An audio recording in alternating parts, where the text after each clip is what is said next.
now rocking with the hottest boxing podcast in the land with your host, Coach Malachi Williams. True.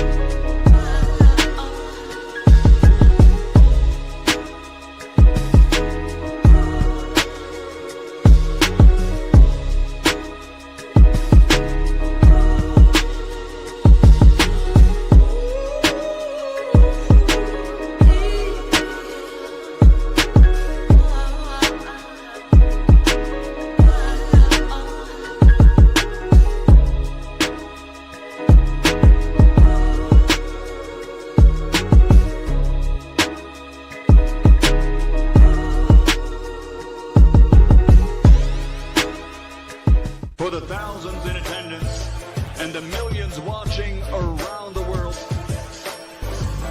ladies and gentlemen,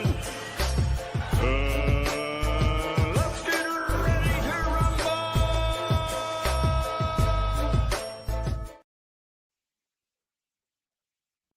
Yeah. What's going on, family? It's that boy Coach Malachi in the building. Peace to the family, man. Make sure y'all can hear me. Yeah, but look like y'all can hear me because I can hear me over here and I can hear me over here. So I want to make sure y'all can hear me good. I want to make sure I'm clear. Hold on. Y'all hold on. Let me make sure we good and clear. Seems like all sounds will go over here, but let me just make sure. Yep. Yeah, we good. We good.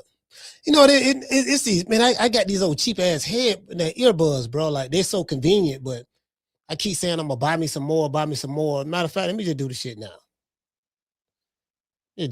Shit, while we live on air. I keep saying I'm gonna buy me some more. Yeah, man, what's going on, man? D4L, what's going on, fam? Boy, we're gonna have a good one today, boy. Bet you can't do it like me. Yeah. I wrote some shit down. We gonna cover this tomorrow, though.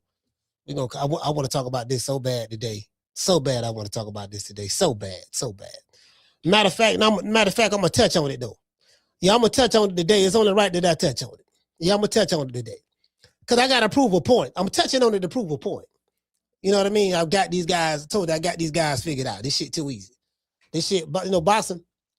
Listen, YouTube boxing, social media boxing, fans and content creators are like, I know it's like clockwork. This shit's so predictable. And I'm gonna prove a point. Big Money Walk. What's going on, Big Money Walk? What's going on, fam? Big Money Walk. Yes, sir. Hey, boy, that's a hell of a name there, boy. Big Money Walk. Boy, listen, I had a homeboy named Big Money Grip. You know the motherfucker say, yeah, boy, they call him, what's his nickname? Big Money Grip, because he always got a knot of money in his pocket. He keep a grip in his pocket. He keep a grip. Big Money Grip. You get what I'm saying? But I had a homeboy named Griff, like McGriff, and we used to call him Big Money Griff. Yeah.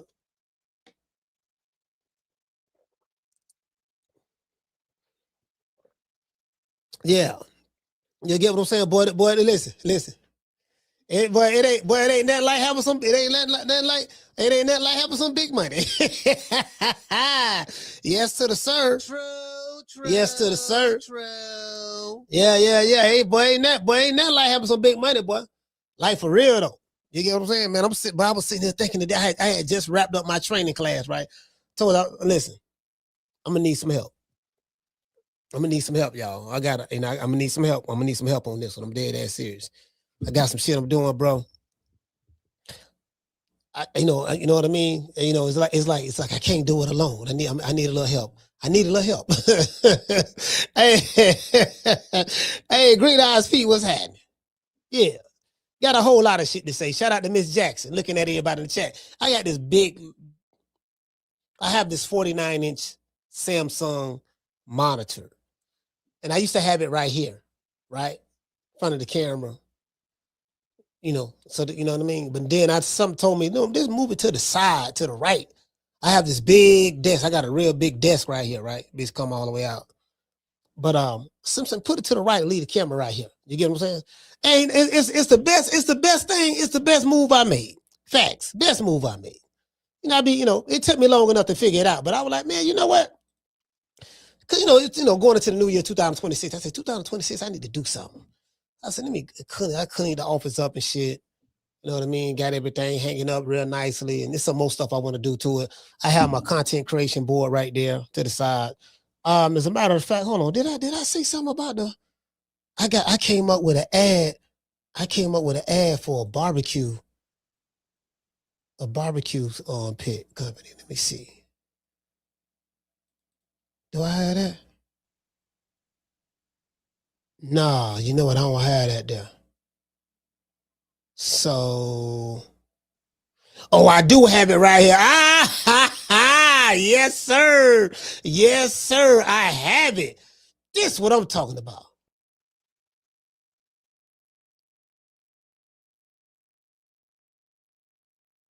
Oh, I got it right here, dog. Yeah, I got it right here. Hold on. Man, I came up with it. See, this is the thing, right?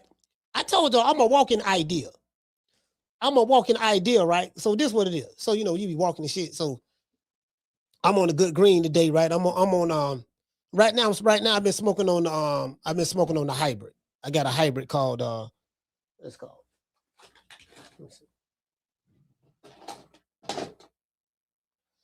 I have a hybrid called Nitro Dream. Yeah, Nitro. Is it? Yeah. Nitro Dream. A hybrid called Nitro Dream. And it's pretty good. I'm not gonna lie. Like the sativa I have, the hybrid and the indicas. The indicas, Lord have mercy. But I was just, thinking this shit, right? Thinking to myself. Then I started talking to myself like I normally do. Started talking to myself and shit. And I realized, I said, damn, dog, I predicted this shit. It's some more shit we're gonna talk about. We're gonna touch on it today. I was like, man, damn, I've seen this shit, man. Like, I don't got this shit figured out. This shit too easy because the boxing shit is just too easy at this point. Like, niggas gotta get a little bit more creative. It's like it's a community that destroys itself, along with they're following the American promoters. Oh, Oscar De La Hoya, I got one coming for you. Boy, believe that. This shit gonna be like taking candy from a baby. Alexei, do you smoke haze? Nah. I don't even know what haze. Nah, I don't even know what the hell haze is. Yeah, I don't even know what haze is. Yeah. Yeah, man. Shout out to Grip. Grip, what's going on? Chris, what's going on? Yeah, I'm sitting there looking on X and I'm looking at, not X, I was actually looking on Instagram, right? Looking at a post that is getting a lot of attention. Errol Spence had posted. And I remember saying over here on this show on multiple occasions, you guys who are here are my witness. I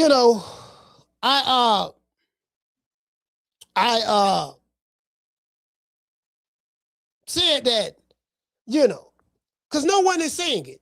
It's like, okay, motherfucker, Vergil Ortiz interviewing somebody, he say some shit, bam.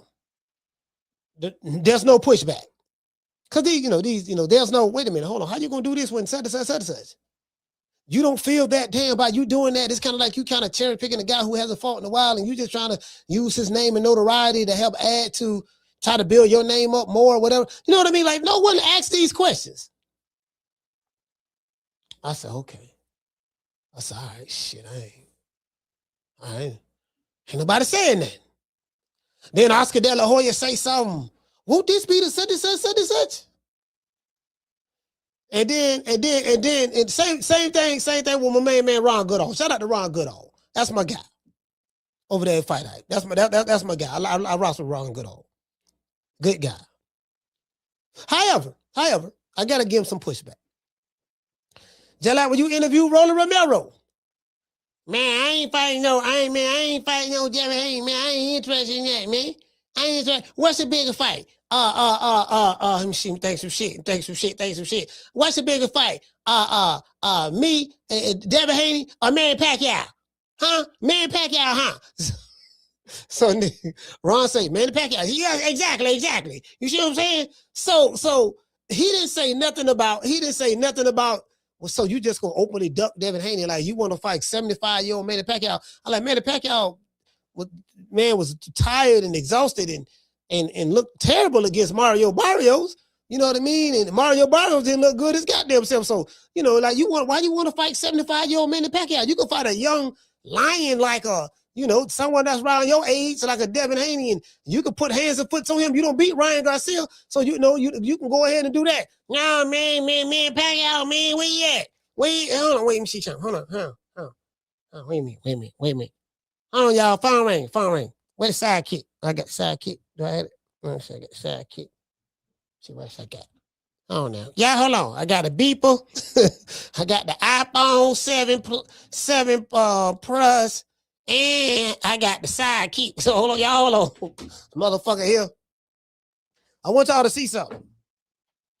Right now, I have multiple ways that I can communicate and you can get in contact with me. I got a beeper. I still got the doggone I still got the GoCom. I still got the GoCom beeper. I got this here. You know what I mean? I got a beeper. I got my trusted sidekick. Some of you jitterboys, y'all don't know nothing about this technology right here. Like this here was this was the hell of a cell phone back then. You know what I mean? This is kind of like, like the BlackBerry and all that stuff there. The BlackBerry, you can push up right here and go to type and send text messages and stuff like that on here. You get what I'm saying? As well as call. Y'all, you jitterboys don't know nothing about this here. Some of y'all, this might be before y'all time right here. That was like probably like the late 90s. This is late 90s right here. Late 90s, early 2000s. Late 90s. Then I got the, you know what I mean? I got the iPhone 7 Pro, iPhone 7 Plus, my bad, 7 Pro Max. Got this here right here, the iPhone 7. It ain't on yet, but it's still, you know what I mean? I can turn it on. Let me see. I gotta charge it up. But you get what I'm saying. We got the iPhone 16 Pro Max. We got that right there. And then we got the iPhone 17 Pro Max right here. So there's multiple ways that you can, you know what I mean, get in contact, right? And I got a different number for all of them. I got a number for my beeper, number for the sidekick, number for the iPhone 7 Pro, the iPhone for a number for the 16 and the 17. Just want to throw that out there. Anyways, I got an old school. I got my original beeper that I had back in '88 too. I got that back in '88. I had to put it in the shop though. It had no broke. They fixing it. I had that back. I had that back right there. Y'all that'll be another form of communication you can get in contact with me. You get what I'm saying? Yeah. You get what I'm saying? So so anyway. So yeah, so I'm sitting back. I say this shit like taking candy from a baby. This shit too easy. But I hear Errol Spence say on Twitter, on his Instagram page. And I'm like, this is the same shit that I've been arguing before Spence even said something. I've been arguing this about 3 months ago. About 3 months ago when I was at Vergil Ortiz fought Erickson Lubin. That was about 2 months ago, right? About two months ago. I was saying that back then. Oh man, how you gonna call a nigga out who ain't fought since 1975, coming off a knockout loss, and ain't nobody? And he said it with so much pride. He was just so happy. Yeah, man, that's my dream fight. That fight would be huge. And I'm like, where to be huge at? But the fact that you are entertaining fighting a guy coming off a knockout loss who haven't fought in going on 3 years. It's comical to me.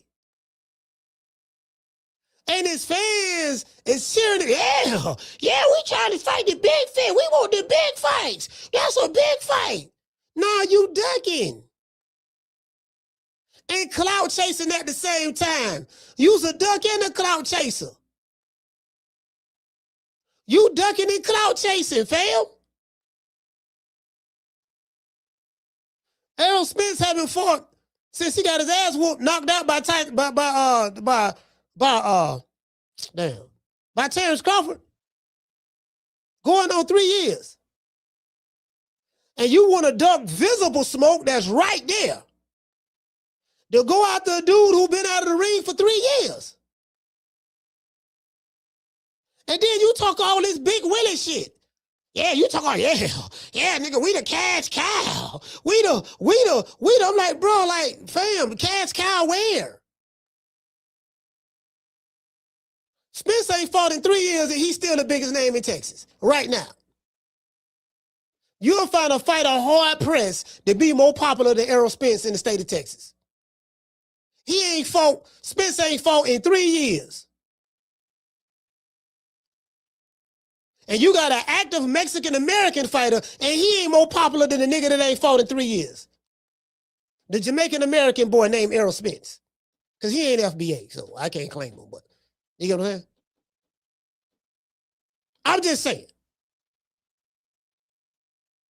No shame. Ain't nobody said nothing. You don't know what he looked like. You don't know if he, we don't know what he looked like. You want to just try to take advantage of a nigga. But there's a dude right here jumping up and down, doing the Tootsie Roll. Well, he ain't really doing the Tootsie Roll, the butterfly, the cat pass. He came to you. See, I ain't gonna lie. The only thing I don't like about quiet niggas, this is what I don't like about quiet niggas. There's nothing wrong with being quiet. It go both ways, right? You got two types of people in the world. You got those who talk a lot and those who don't talk enough.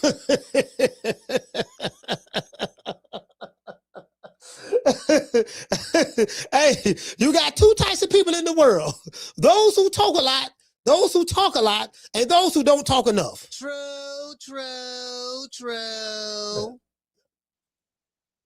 I don't know if y'all knew that. Just in case y'all didn't know that, I just want to throw that out there. You know what I'm saying? Just want to throw that out there. Y'all don't know what throw mean. Don't worry about it. It's just a slang. Don't worry about it. You know what I mean? It's just some shit we come up with in the hood. That's all. It's a hood thing. You wouldn't understand. If you ain't come up in the hood, you wouldn't understand the lingo. Just want to throw that out there. Anyway, shout out to Stephanie. Shout out to the natural. Yeah. You get what I'm saying? Every time I turn around, it's the nigga want this, nigga want that. I want this, I want this, I want that. No, wait a minute. Now we want that, we want this. Wait a minute. No, we can do this. Come on, guys. It's simple math. Every time Oscar talk, he sound like he's singing. He sound like he a part of the group Menudo. Y'all know Oscar De La Hoya dropped the album. He dropped the album back in the day when he dropped the album like probably back in the early 90s. Oscar De La Hoya was singing and shit. He had that makeup on, looking all pretty and shit. He was like a Mexican-American Prince. You know what I mean? Y'all remember the artist named Prince? Shout out to Prince, man. He looked like, I guess he was a cross between Prince and Michael Jackson for the Mexican-American. He was mixed with a little bit of Ricky Martin. He had a little bit of Ricky Martin in him too. You know what I mean? Just a little bit. Miss Cotton, you don't remember that, huh? Hold on, let me pull this up because I don't want nobody thinking I'm capping. See, motherfucker go to thinking, oh man, coach bullshit, man. Oscar De La Hoya. Oscar De La Hoya, yeah, man. Oh no, coach, man. Nah, coach, Oscar De La Hoya, yeah, ain't do that, man. Yeah, man. Like shit, shit. Yeah, that motherfucker, Oscar had a whole album out every day. He got an album right here. And he go Oscar right. He little cute ass. Ryan Garcia do look like Oscar though. Ryan Garcia do look like Oscar. Yeah, you know what I mean? Yeah, he was a sex symbol. He was a sex symbol. He was a sex symbol for the Mexican Americans who like listening to pop back in that time. Yeah, he was a sex symbol back then. Yeah, y'all ain't know that. See, hold on. I'm gonna pull it up right now. Shit. One thing about me, boy, I have receipts. Damn, there you go right there. That's the album right there. Oscar De La Coca. Oscar De La Coca. He sit there again. Look at how I look like, you know what I mean? He sit there. Hey, listen, I can hear Oscar De La Hoya working with Malik Scott right now. Yo, Oscar, give me them sexy feints, sexy feints. The fuck is sexy feint? Somebody, what that garbage ass nigga Malik Scott at, man? Where is that garbage ass nigga Malik Scott, man? Nigga talk about sexy. Yeah, you ain't gonna whoop. Listen, you ain't whooping nobody. Fam, I'm gonna tell you something. You ain't whooping nobody with a trainer that describe anything that's dealing with punching is sexy. There's nothing sexy about boxing. I can like when you think about boxing, the last thing you thinking about is sexy. You thinking about brutal. You thinking about barbaric. You thinking about violence. You get what I'm saying? If you're a fighter, you working with a trainer, and he's adding sexy to the equation of boxing, it's time to fire that motherfucker right now. True. Yeah, you fired, dog. True. Yeah, you fired, dog. Yeah, you fired, dog. Yeah. This shit ain't gonna. It ain't working out, fam. It ain't working out. It ain't gonna work. It ain't gonna work. This shit ain't working out. I can tell you that right now. This shit ain't working out, dog. Yeah, you went to talk about sexy and all that shit. They're like, hold on. Is this your king? He ain't go right here. He ain't go right here. He go down la coca. Goddamn, he was snort around this time too. Sources say.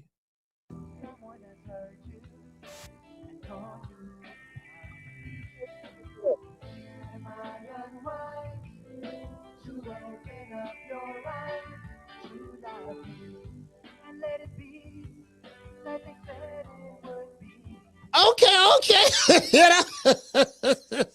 So you know what I'm saying? I ain't never heard of soft mosque. That's my first time ever in the soft mosque. Like literally, first time you know what I mean? I'm like, I ain't know nobody about the shit. That's all I'm saying. I ain't know nobody about it. I heard it with quadruple wood back then, but I wasn't sure. Maybe they bought it in LA. He's from East LA, right? Somebody from East LA called me and tell me, guys, if y'all old enough to know better, did y'all cop that Oscar De La Hoya album back about 93, 93, 94? Did y'all cop the album? Let the old boy know. I just want to know. Did y'all buy the album or not? You get what I'm saying? That shit. Lord have mercy, boy. That shit sounded like trash right then. Fake ass. He was trying to look like Ricky Martin. Y'all go back and look at Ricky Martin when Ricky Martin was singing this shit. He tried to look like fake ass Ricky Martin. He wanted to be Ricky Martin so bad. But Ricky Martin Puerto Rican though. You ain't Puerto Rican. Ricky Martin Puerto Rican. Ricky Martin turned out to be sweet though. He did admit that he played for the other team. He did admit that he played for the other team. And I ain't knocking that. I'm glad he finally came out the closet because a lot of women was crazy about Ricky Martin. They just didn't know Ricky Martin was not in the women and Ricky Martin was in the men's. True. Hey, when the Puerto Ricans found that out, they kicked Ricky Martin to the curb. Motherfucking Puerto Rican. What the hell? Well, say that. But I ain't gonna lie to you, boy. I remember like it was yesterday. Boy, as soon as Ricky Martin came out the closet, man, them Puerto Ricans formed a wall. I didn't hear not one Puerto Rican. You talk to a Puerto Rican right now and bring on Ricky Martin, they gonna go to talking about which one you talking about? The Mexican? Talking about the Mexican Latin pop singer Ricky Martin? No, I'm talking about the one who made Live and La Vida Loco. You know which one I'm talking about. The one Puerto Rico. Nah, you sure now? Is you sure he's from Puerto Rico? Are you sure he's from Puerto Rico? I don't know. I thought he was Mexican. Man, everybody know that man Puerto Rican, man. True. Yeah. True. Yeah. Listen, boy, the Puerto Rican, I'm talking about back then. I can't speak for him now. Back then, they formed a great wall of China. They cut him off, like off. Everybody was bumping living La Vida Loca and all that there, right? I'm like, man, but shit, when he came out the closet, nigga, it was a wrap. No more living La Vida Loca. None of that shit. Motherfucker Puerto Ricans don't play, boy. God damn. Lord have mercy. Anyway, let's get into the show. Now, boy, y'all share this show, man. This gonna be a good one, boy. This gonna be a good one, boy. Share this show. We got over 300 in here right now between all the apps. Anyways, fans. Hold on, wait. Hold on, wait. Let me see something. Hold on, China.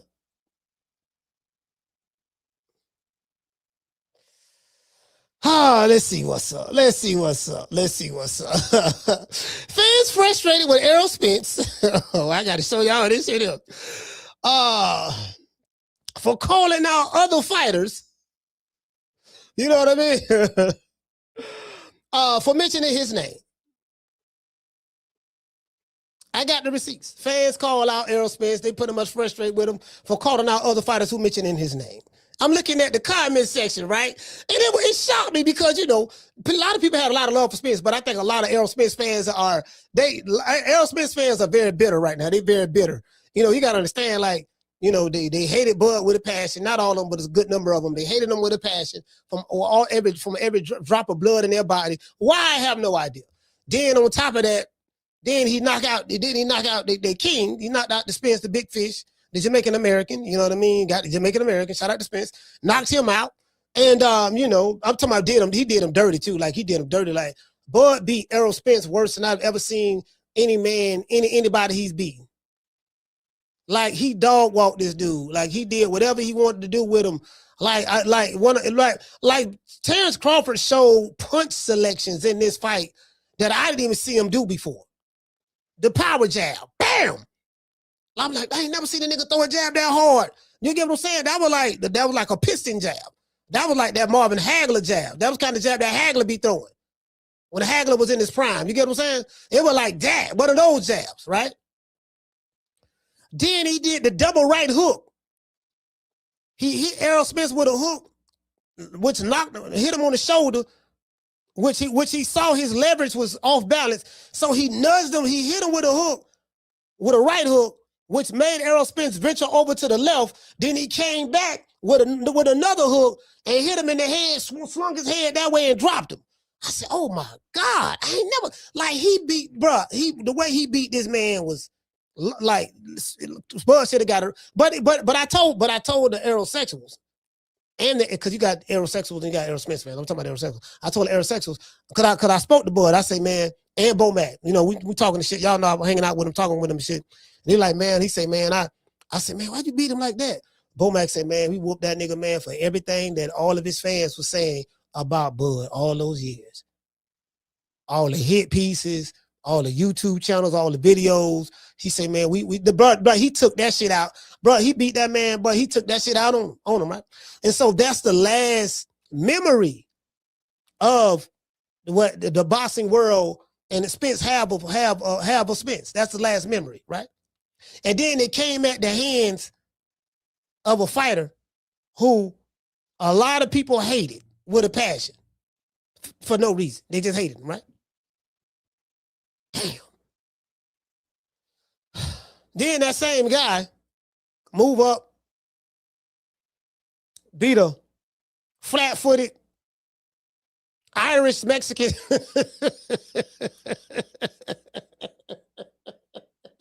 from Guadalajara, Mexico. Caught him slipping, cherry-picked him.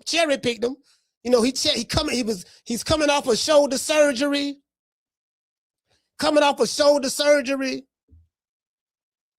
3 years older. So he an old man. And he caught that boy. He caught that boy slipping. Caught him slipping. You know what I'm saying? Hooked up with Turk Island Sheik. Said, look, man, can you make this fight happen? Don't worry, brother. I got it. You know what I mean? When it made that happen, beat the brakes off of him, beat him. You know what I mean? Had him about to quit. The man doing the stanky leg. His whole neck getting snapped back. He looking like, nigga, did you? Like Crawford caught Canelo with that right hook from hell. Bam! His whole neck turned like this here. Then he turned back. And he was looking like, nigga, did you hit me? What you hit me with? You get what I'm saying? Yeah, he gave him one of those looks. I thought you was the welterweight. How you hit like that? Yeah, he gave one of those looks. True. So they know they hot about that. They hot about that, right? So they're trying to get some get back. Basically, what I'm trying to, they're trying to get some get back. So Oscar De La Hoya and Vergil Ortiz come up with a good idea. I tell you what. I don't know we can get back for Canelo. I know we can get back with this guy Boots, because they say that he's Crawford 2.0. And if he's Crawford 2.0 like we think he is, then we saw what Crawford did to Canelo, which Canelo is Boots Ennis's that's Boots Ennis's favorite, one of his favorite fighters. He's a good friend of Canelo. And he showed him all of the slick black fighter moves. And even though that Boots showed Canelo all of the slick black fighter moves, it did not work. It didn't work. So you saw what Crawford did to him. So now what we have to figure out, what we got to factor in is this. It's a good chance that, the very same thing that happened to him, to Canelo, can happen to USA, because, I just want to tell you, I can hear the negotiations now. I just want to tell you, I don't know, we can't let him win, because if he win, then, this is not just a regular fight. It's, you got to understand, we trying to, we don't took an L already. We just try to make sure we don't take another one. True. You can stay away from the, you can fight the Erickson Lubins and fight the Frederick Lawsons and fight those guys, but stay away from this guy from Philly. And I'm like, listen, it's a good chance you can fight the dude and beat him.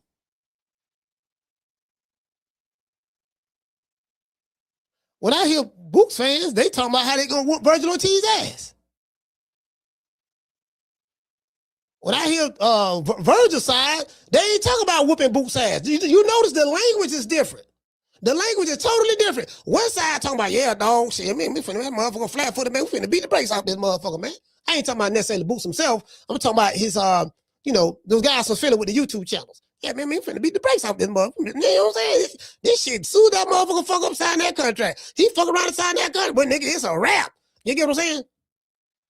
But on the other side, yeah, man, you haven't fought anybody. And I'm the A side. And yeah, man, I'm a bigger star than you. I'm a star. And I have options. I don't need you. You need me. And I'm like, oh, I see what it is. True. Yeah. They ain't saying we'll whoop his ass. They saying everything other than that. Y'all need 60-40. 65-35. Okay. Yeah, 70-30. Bro, it's like they just keep moving the goalposts. I'm like, oh, okay. Yeah, I see what's going on. Anyway.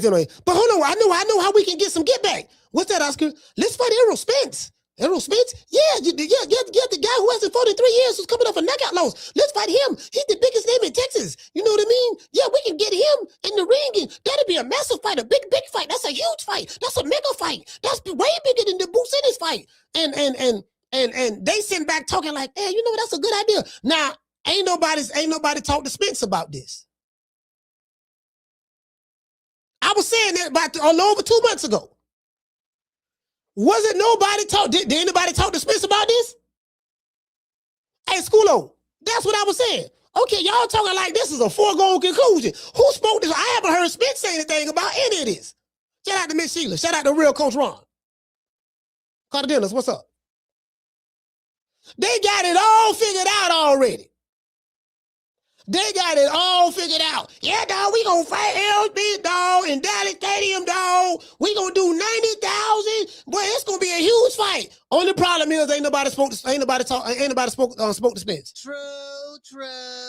True. But he ducks, boy. I said, boy, he ducks, boy. These motherfuckers is ducking for real, boy. They not even trying to hide the ducking. That's what get me, right? I'm like, bro, like they just outright ducking now. I'm talking about Darkwing Duck, Scrooge McDuck, Launchpad McDuck, Howard the Duck, Daffy Duck, Donald Duck, the Aflac Duck, just whatever duck you can think of. That's what they doing over there, Golden Boy. True.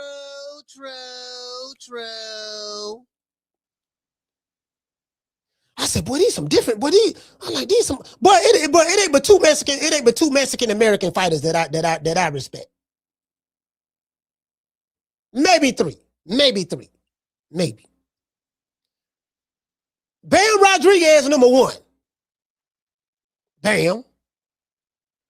David Benavidez, the Mexican monster, number two. And the Vargas boy, the youngest one, the Vargas boys. I like them. I like the Vargas boys. I like them. Yeah, Rest of that shit, fugazi. True. Hey, what I say, Coach Ron said, you forgot about Darkwing Duck, Coach. Yeah, Darkwing Duck. Oh, you say, yeah, I did say Darkwing Duck. Darkwing Duck. Shucky Duck. We got Shucky Duck. Y'all know what Shucky Duck is? Yeah, Shucky Duck. Nigga want to call out. Listen, you want to call out a guy who haven't fought in 3 years, but you got an active fighter that's standing right there in front of you, came to your city, and you doing everything in your power, not to mention, yeah, man, who got damn, clock ticking. Oscar coming out, doing damage control. You're desperate for the fight. You're desperate. That's the problem. One side desperate for the fight, the other side ain't desperate. You really telling on yourself, Oscar. If you're being honest, you really telling on yourself. You saying, look, man, we don't need that fight. Nigga, they desperate for us. We got other options. What your options is? Let's see, we can fight whole can cheese. Okay, all right. Pork chop Willie. Let's see, shouty big nuts. Shout. Okay, pork chop Willie. Okay, we can fight pig feet. Okay, neck bone, okay, collard green stem, okay, pig foot, all right, pig foot, goddamn, let's see, hobo Sam, we got a whole lot of options. True. Okay, everybody's okay, why I'm not your option? That's what we trying to figure out. How come I'm not your option? If you got all these different options, why I'm not your option? Oh, let's see, man. You gotta understand, dog. Like, you really ain't no big name like that, dog. I'm just being honest with you, dog. Like, really, if I fight you right now, fam, see, I'll be doing you injustice right now. If we fight right now, I'll be doing you injustice. You can let me go about my way, you go about your way, and then once we do everything that we need to do in the sport, then we can come together in the end, and it can be a massive. I'm like, oh my God. True.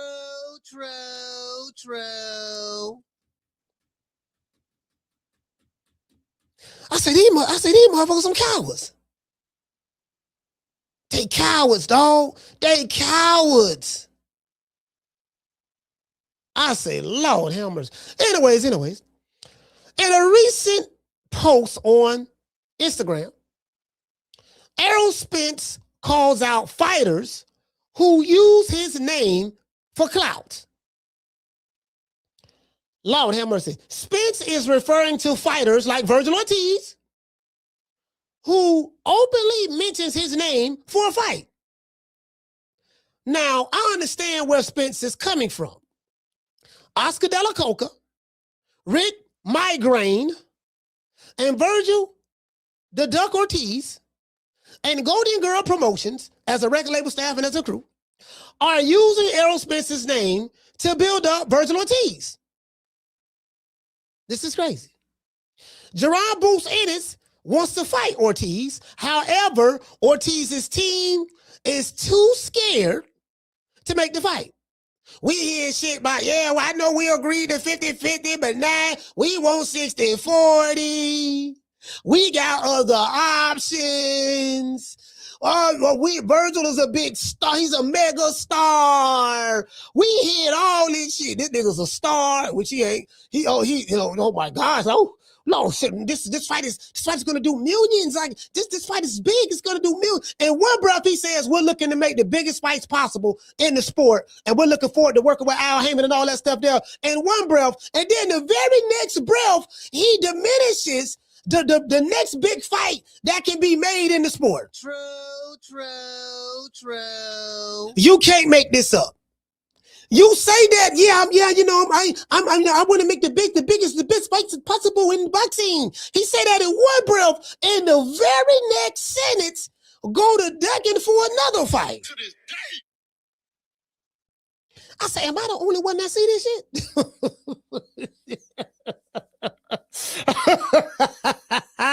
Am I the only one that, I'm just saying, am I the only one that see this? Like, God, what the fuck is this, Like, they got this million fighters, but it's like Mama Holyfield, like, it's like, they got the Mama Holyfield syndrome. Mama Holyfield think her son is the best fighter in the history of boxing. No, my son, you don't understand. Like, we got it good with Oscar. Why would we leave Golden Boot? This is what this motherfucker was saying on my show. We got it good with Oscar. He takes good care of us. Like he takes good care of us. You don't understand. He go to rubbing his rubbing his coochie hair. He got this is where his coochie hair's at right here. He go to rubbing his coochie hairs on his face. You don't understand. Oscar loves us. You know, I'm the one that get a chance to pop his pimples when he calls me. You know, I taught my son the 5 styles of boxing. Shakur can't beat us. Like, all this fugazi shit. I said, you know what? This shit started to make sense. Now I see why he love Oscar too much. I think him and Oscar getting booty over there. True. Allegedly. Gotta say allegedly. I gotta make sure I don't get sued. I think something going on over there. I think they might be doing the 69 or something to each other. I'm gonna leave it at that. This show is PG. This is the PG show. Anyway. Okay. Now, I understand where Spencer's coming from. Oscar De La Hoya, Rick Mirigian, Vergil Ortiz, and the Golden Boy Promotions are using Errol Spence's name in order to build Vergil Ortiz up. Basically, that's the definition of clout chasing. Jaron Boots Ennis wants to fight. Ortiz, however, Ortiz's team is too scared in order to make this fight. In every interview, they keep calling out a fighter who hasn't fought in almost 3 years. That very same fighter is also coming off a devastating knockout loss to Terence Bud Crawford. If Errol Spence never steps back in the ring again, we can safely say that he was officially retired by Terence Crawford. Terence Crawford retired Errol Spence if he never fights again. And it's kind of like the man kind of like he's semi-retired. But this is the 3rd year. Then when they had that fight, 2023, this 2026. July this year be 3 years, baby boy. Nigga retired. You might well say he retired for the most part. he retired. At least he got a big payday. At least he got a big payday fighting Bud. Him and Bud made a lot of money that fight. You get what I'm saying? Yeah, so you know it is with it. So I'm just, so I feel bad about that. I'm like, God damn, I ain't want to see. Now that's the last fight we gonna see, nigga putting the told.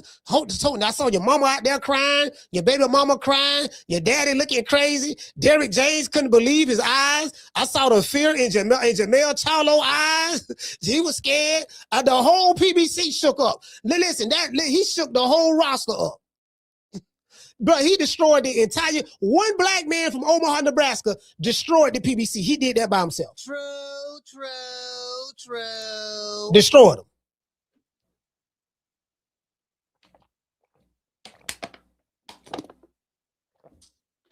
Yeah, he did. Ran through that shit like Snoop Dogg and the Dog Pound did, in 95 when they came out, when the Dog Pound came out with that New York video, kicking down the World Trade Building, kicking down the Empire State Building and all that. He came in that motherfucker, New York. You know what I mean? Came in that big, like, bam, like, bro, they ain't been the same since, fam. If you listen, then later on that happened in September, October, November, December. 3 months later, Showtime folded. They folded. Paramount Global say, yeah, look, baby boy, it's been a nice ride. You've been funneling our money to Al Heyman for too long, fronting this fight. Stephen Espinosa, we gonna fire your boss, the guy who's over Stephen Espinosa. We fired him, made him resign, gave him a severance package. We finna fold this shit, dog. We don't lost too much money fucking with these niggas over here. And you taking our money and floating this shit up. You working more for them than you was us. So we finna fold this shit, dog, and it's over with. But that was a sad way to go out. Then now we got an independent distribution deal with Amazon. We can show our Amazon agree to show our product on their platform. However, we gotta finance our own fights. That's why the shit look hog mog and chitlin right now. It look hog mog and chitlin. We gotta fund our own fights. You get what I'm saying? Cause Amazon ain't finna. The white man say, nah, dog, you don't blow the whole lot of money, dog. Damn near $1 billion. Oh, no, sir. No. You know how the white folks is in business now. They stick together. Yeah, man, look, man, don't get that nigga nothing. Don't give him that. No, man, that nigga ran out. We get a nigga $500 million to start up the PBC. The nigga took off running. We ain't made our money back. That's wrong, That's wrong. He did nothing to you. We ain't even got our money back. The nigga on the run right now. We can't find him. Ran off on the floor twice. I say, shit, how the hell? Y'all explain this to me. How the hell President Trump can send the military or whatever, CIA, whatever, they'll go to Venezuela. They can find Maduro snatch him and his wife out of their crib, military base, bring them back to the States. But guess what? We can't find Al Heyman. Ran off on the floor twice. Have anybody seen Al? We found Jimmy Hoffa. We finally found Jimmy Hoffa. Well, we ain't really found him, but I'm just saying, everybody know what happened to Jimmy Hoffa. Don't know where yet, but you know what I mean. We can find anybody. Listen, they found a boy in Latin. Let's see, they found bro, like anybody, they can go get them. Ain't nobody seen Al. Ran off on the floor twice. How was that possible? This nigga good. Boy, how you able to do that? In this day and age. Bro, we are in the AI era. The technological age of society. We are at the peak of it. Everything is digital. Everything, bro, I'm doing a live show right now. My monitor is recording me somehow. You can have your cell phone off and it's still recording you. Your phone records you. You get what I'm saying? FBI can tap into your phone right now, even though you ain't talking to nobody, just sitting there, and they can listen to everything they want to, right? I'm just saying. But we can't find Al? Anyway, just asking. I'm just asking. Anyways, the very same fighter is also coming off a devastating knockout loss to Terence Bud Crawford. And I quote, this is what Errol Spence said, and I quote, he said, when I see guys who wouldn't utter my name before my last fight, mentioning me now, end quote. Now, in my opinion, Errol Spence is right. Fans in the comment section, however, are ripping Errol Spence, and they feel kind of differently. You get what I'm saying? I disagree with them, of course. They're ripping Spence for telling the truth. Let's look at the comment section to see what the fans have to say. And I know why they upset. They mad because, man, nigga, you ain't came back. They wanted him to come back. He was their savior. He ain't came back. And they gotta live with the last time you saw him was, bro, it was like a funeral that night. I wish I was there that night. I wish I was there. But it was like a funeral. That bitch was quiet, boy. I bet that bitch was quiet. It was like, man, them niggas in Texas, boy, especially out of Dallas, man, a lot of them niggas was on suicide watch. And there were dudes closing their channels. There were niggas, they ain't doing boxing no more. Yeah, dog, we just gonna fold it up, dog. We just gonna pack it up, dog. We finna go do something else. We finna go do something else, do our OnlyFans or something. Niggas was folding their channels. Motherfucker was betting niggas. They ain't paid none of them. We ain't seen these niggas in about 3 years. They don't change their names now. They owe people money. They've named they face Dirty Achi on these YouTube streets. They don't want to pay. Shout out to Bruce Gas. Hey, Bruce, it is what it is, man. Today gonna be a good one, man. Y'all share this show, man. We finna go in, you dig? I want to thank the whole hood who came out here. I love y'all. I did this for the hood. Y'all know I beat that boy. Yeah. See what we finna do, right? We finna get to the bottom of this shit today. See, that's what I like to do. I like to get to the bottom of shit. Let's get to the bottom of shit today. Let's get to the bottom of it. You dig? True. Yeah, we're finna body this right quick. This gonna be a quick little body. Listen, somebody call a coroner. It's gonna be a lot of sad singing and flower bringing. Call a coroner. We gotta do an autopsy. What our doctor asked who did an autopsy on Wilder and let Wilder know that he got a dent on the side of his head, and the dent is reminiscent, or the dent is actually a testament that he got hit on the side of the head with a blunt object. He had an autopsy. So you know, we gotta call a coroner. Let them know we need an autopsy today. We finna have surgery. We gotta find out what was the cause of death. All right. Hey there, what it is. Shout out to the Tender Rubbers, the PYTs, the Honey Dips, and shout out to the Face of Boxing. Hey. Yeah. Ooh, that look good.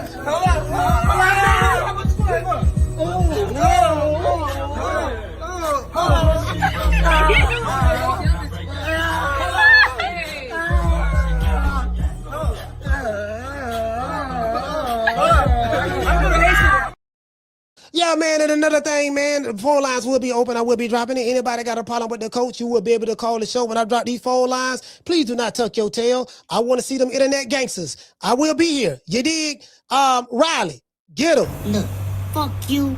Fuck the plane you flew in on. Fuck them shoot.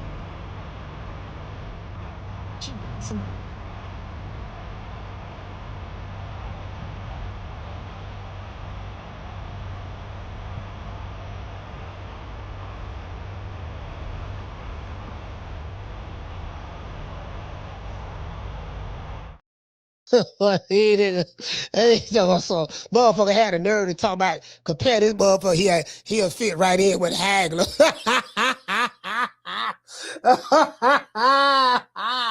Motherfucker say Hagler, Sugar Ray Leonard, Roberto Duran, and his time of hit man, he'll fit right in. Boy, hush. Shit. Boy, these niggas, boy. Yeah, you can tell them new booties that. You can tell these motherfuckers who come from influencer boxing. You can tell these motherfuckers who come from the gaming world and just start watching boxing, that's over here in boxing right now online, you can tell them that. Because they don't know no better. You can't tell me that shit. I know better. Boy, I know better. I swear for God, I know better. Shit. Man, ain't a nigga alive today. Ain't a nigga alive today can walk that walk. Shit. Yeah. These niggas ain't built like that. This shit don't got soft over here. I'm talking about cunt coochie. You dig? Anyway, let's go over here. Let's do this shit. Where do I want to start? Let's start right here. Where do I want to start? Let me see. Where do I want to start? No, I don't want to start there. That's going to be a good one. Now, I do not want to start there. Oh, yes, that one there. Okay, let's pull this. I got so many. You know when you have so many receipts? I want to show y'all this here. I want to show y'all this first. Hold on. Before I do that, let's do this. Where is that? Hold on, let me pull it up. Oh, shake it, quack. Let's get it. Let's go. Let's do this, please. All right. I mean, it's been 72 hours since I made that video calling out Boots and Eddie. They want the fight so bad. Let's make it. I'm right here. 60-40, 5% to the winner. Let's go for March. I have banger fights lined up for January, February. Cinco de Mayo weekend. Hold on. Let's start right there. Let's start.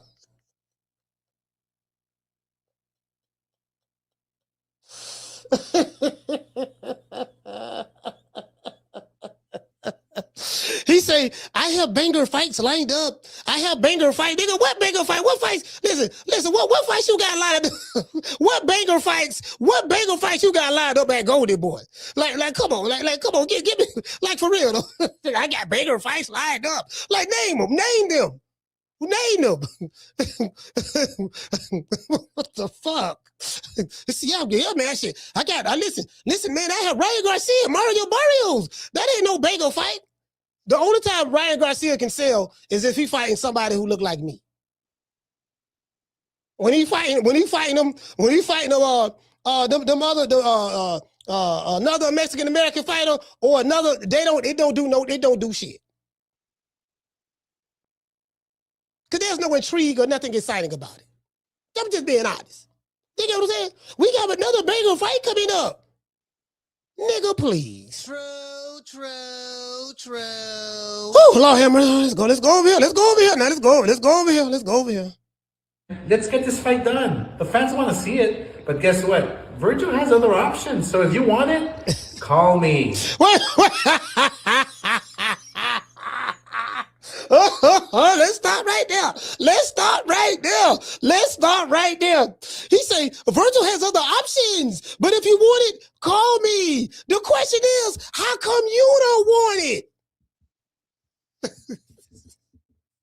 Why nigga got to call you? Why you don't want it?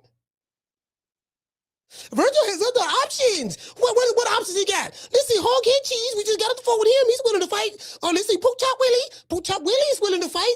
Shorty Big Nuts. I just spoke to him. He said he's willing to leave vacation with his wife and 7 kids to fight us. Let's see, Chico Stick. Yes, another flat-footed, Mexican fighter from Mexico. We can pull up, Mexican on Mexican. Let's see, listen, we got Pork Chop. Hobo Sam.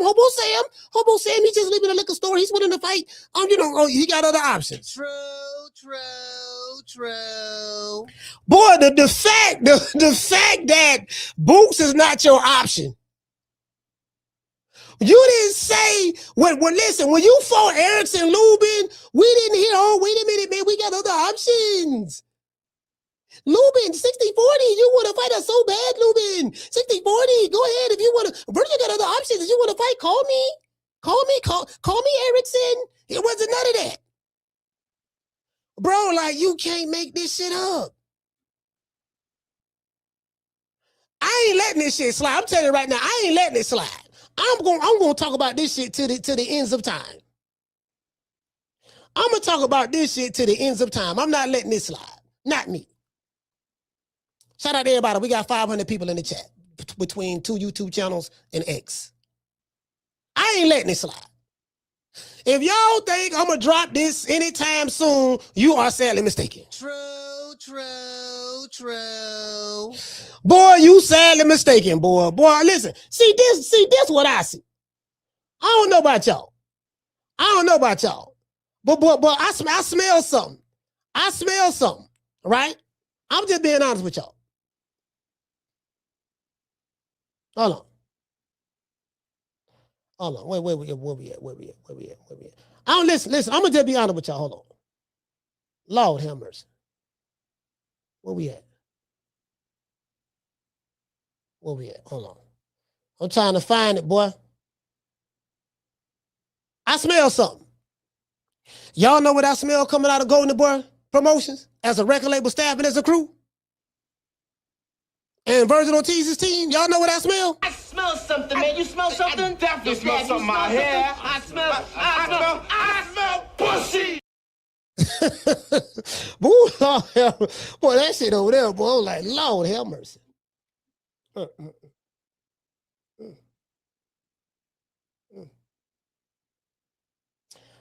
gonna tell you what I see too. Y'all want to know what I see? This is what I see. If y'all want to know what I see, this is what I see.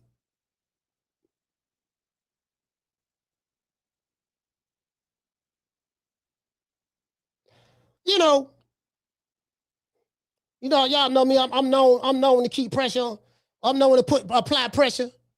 This is what we do. We Let's go check these guys out again here. Get a little closer angle on them. Golden Boy Promotions right now. This the back. This the office. This where everybody meet up at. See Vergil right there. Vergil Ortiz, Daddy right there. Rick Mirigian, Oscar De La Hoya, Eric Gomez, Rick Glazier. Gotta throw his ass in there too. Gotta throw his ass over there too. Rick Glazier. Rick, you all right with me, but I gotta throw your ass over here too. That's what I see. The entire Golden Boy. Let's see, the record labels, Kid Austin, Mama Holyfield, but the entire Golden Boy record label staff is crew. Traffic on the bay this morning. The whole staff right there. That's what I see. All right, guys, we're going to have a meeting today. Okay, guys, this is a Zoom call. We got the entire Golden Boy staff right here. I want you guys to meet me at the regular destination so we can talk business. Let's talk about who we're going to fight and who we're not going to fight. True. I say, yeah, but Golden Boy meeting up again. Well, Golden Boy, shout out to Keisha, shout out to Sheila. Golden Boy meeting up again. Boy, I be damn, boy. Boy, they... Hey, by the key, bossy. Golden Boy meeting up again, fam. We have other options. I see all the options. We see the... Wait. Yeah, we see the options. Yeah. A little noisy out there. Yeah, Vergil has other options. Look. We got a bunch of these guys standing right over here. Look at Oscar right there. Lead the chart. Oscar right here. Vergil Ortiz right here. Vergil Ortiz Jr. right here, Vergil Ortiz Sr. right here, Rick Mirigian right here, and what the other dude name? Eric Gomez right here. This is it right here. Oscar, Vergil Sr., Vergil Jr., Eric Gomez, Rick Mirigian, and Rick Glazier over there on the side with his wife. True. Yeah. Shout out to Rick Glazier though. Shout out to Rick Glazier. But yeah, you got to get some of this smoke too. Yeah, he over there. He over there. You get what I'm saying? So, it is what it is. Shit, I could be all right with you, but goddamn it, you don't get no pass because I'm all right with you now. It is what it is. Fuck it. I would let the chips fall where they may. You know what I mean? I really don't give a damn at this point. Anyways, so now, there go right there. Now let's go back over here. Let's go back over to Oscar. What Oscar talking about? Let's go back over here and see what this mother here talking about. Shit. Don't think about me. I ain't pulling no punches now. Shit. Fuck the other side. I'm Vergil's promoter. Somebody authorized on that side, and I'm sure it's Eddie Hearn, your Boots' promoter. Call me. We'll make the fight. 60-40, 5% to the winner. All right. I mean, it's been 72 hours since I made that video calling out Boots and Eddie. They want the fight so bad. Let's make it. I'm right here. 60-40, 5% to the winner. Let's go for March. I have banger fights lined up for January, February, Cinco de Mayo weekend. Let's get this fight done. The fans want to see it, but guess what? Vergil has other options. So if you want it, call me. I'm Vergil's promoter. Somebody authorized on that side, and I'm sure it's Eddie Hearn, your Boots' promoter. Y'all see the duck right there? Goddamn, Sebastian. That's the Oregon duck. The Oregon duck. I just saw that. Somebody got the Oregon duck. Hey, Miss Connie, somebody got the Oregon duck right there. Boy, that duck doing the California worm. Boy, that duck is worming his way out of the situation. This duck is doing the California worm. You know what I mean? He's worming his way out of the situation. This duck said, "Woo, Lord, bro, boy, try to get up out of this bit, boy, for the worm my way up out of this one, boy. Yeah, I got the boy. I don't know what these niggas talking about. Yeah, I'm finna worm my way up out of this one, baby boy. Oh, you can believe that. Shit, ain't no way in the hell I'm fighting this nigga. Shit, nigga, please. Ain't anybody think about fighting that nigga, man? I don't know what the fuck these motherfucking fans talking about. Shit, they can talk, they can say what the fuck they want to say. I got options. Nigga, I got options. we know the options. We know the options. Trust me, we know. We listen, we know the options very well. We seen the options. We know them. We know them very well, y'all. I just want to throw that out there. Have y'all seen the options? We seen the options. Yes. Yeah, we seen the options. We got the Oregon duck right here. We see he's worming his way out of the situation. went from Magilla Gorilla. He went from Magilla Gorilla to to Mother Teresa. Here go Oscar. He said, "I'm waiting for your call. I seriously thought you wanted to fight so bad." Wait.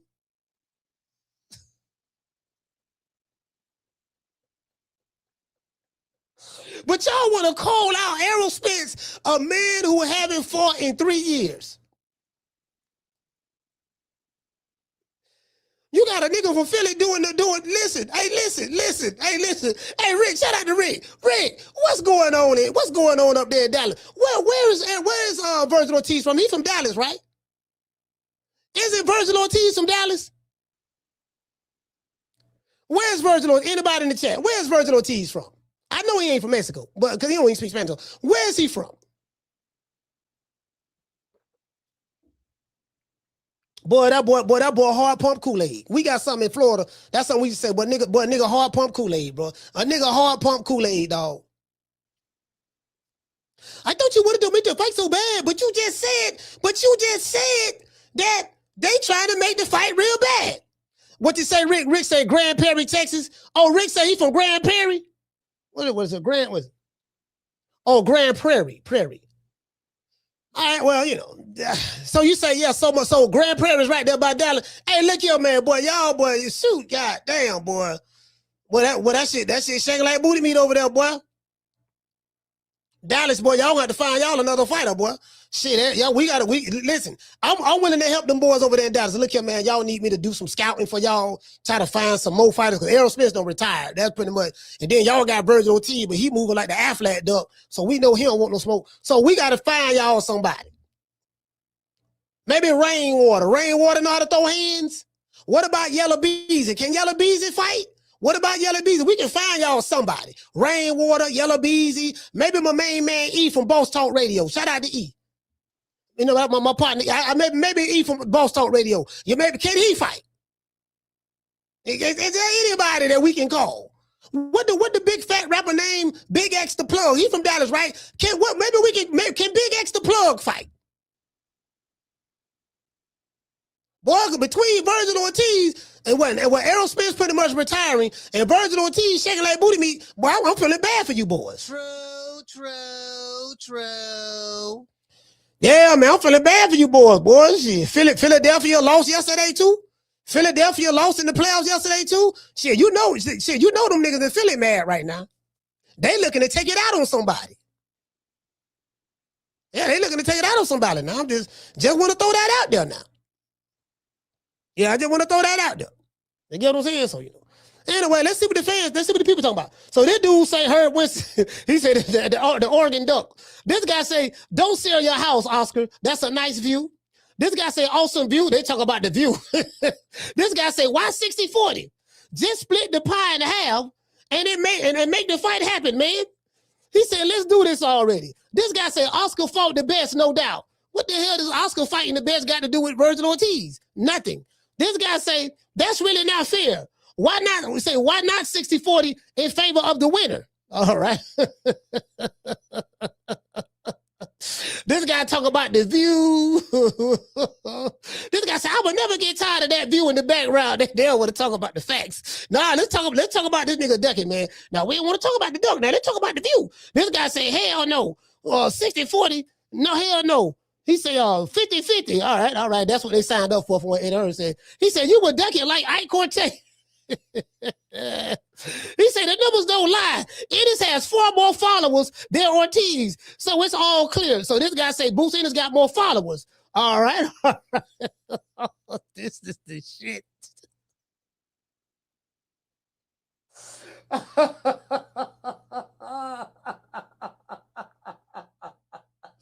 Man, this nigga, boy, them fighters, what's up with these fighters, man? They're all making Texas look. I ain't gonna put this on Texas. I can't put this on Texas. I gotta put this on Prairie, where you from? Grand Prairie, Texas? Yeah, I gotta put this on them. I don't know how close that is to Dallas. Do anybody in Dallas claim Grand Prairie? Do y'all claim Grand Prairie? I need to get some information first. Because if y'all claim it now, y'all got to take this L. Listen, I'm telling y'all right now, if you from Dallas and you claiming Grand Prairie, y'all got to take this L collectively. You have to collectively take this L. Shout out to Miss Connie. I just want to throw that out there now. You know, if y'all claiming Grand Prairie now, I'm giving y'all the way out. If you from Dallas, I'm giving y'all the way out. If you claiming Grand Prairie, you have to collectively take this L. That's all I'm saying. By a show of hands, who claiming it? In the chat. You from Texas? If you're claiming Grand Prairie, by a show of hands, say it with your chest. To this day. True. By a show of hands. Now, y'all don't, you know, by the time y'all hear my voice, I'm like 10 to 12 seconds ahead of y'all. So.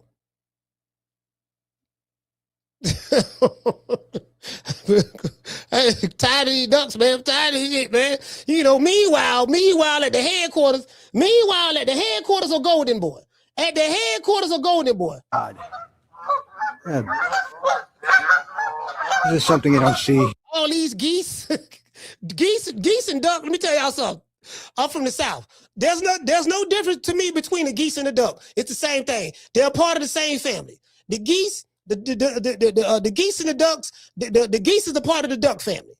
Or the duck is a part of the geese family. It's the same thing. One honks like honking the horn, and the other one quacks. But it's the same thing. You get what I'm saying? They just speak different languages. That's all. They speak different languages, the same thing. You dig? True. All this shit the same. Every day. Now, this is Brew Gas. He say every day. Damn, they meeting every day? Bruce say every day. Well, these motherfuckers alert. Oscar right here. Vergil right there. Vergil Ortiz Sr. right there. Mirigian right there. Rick Glaze over here somewhere. He over there somewhere. Rick Glaze over there somewhere. Hey, guys.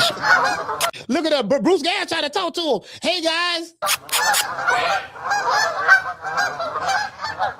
Oh, and they quacking too. They saying quack. Oh, and they quacking. Oh, so the geese. Oh, I didn't know that. Y'all heard that? The geese, they honking and quacking. Oh. Damn, I ain't know that. I would listen to this all this time and just realizing that. Y'all hear this?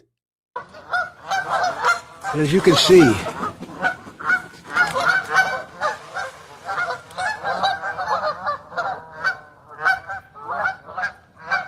yeah, okay, all right, okay, damn.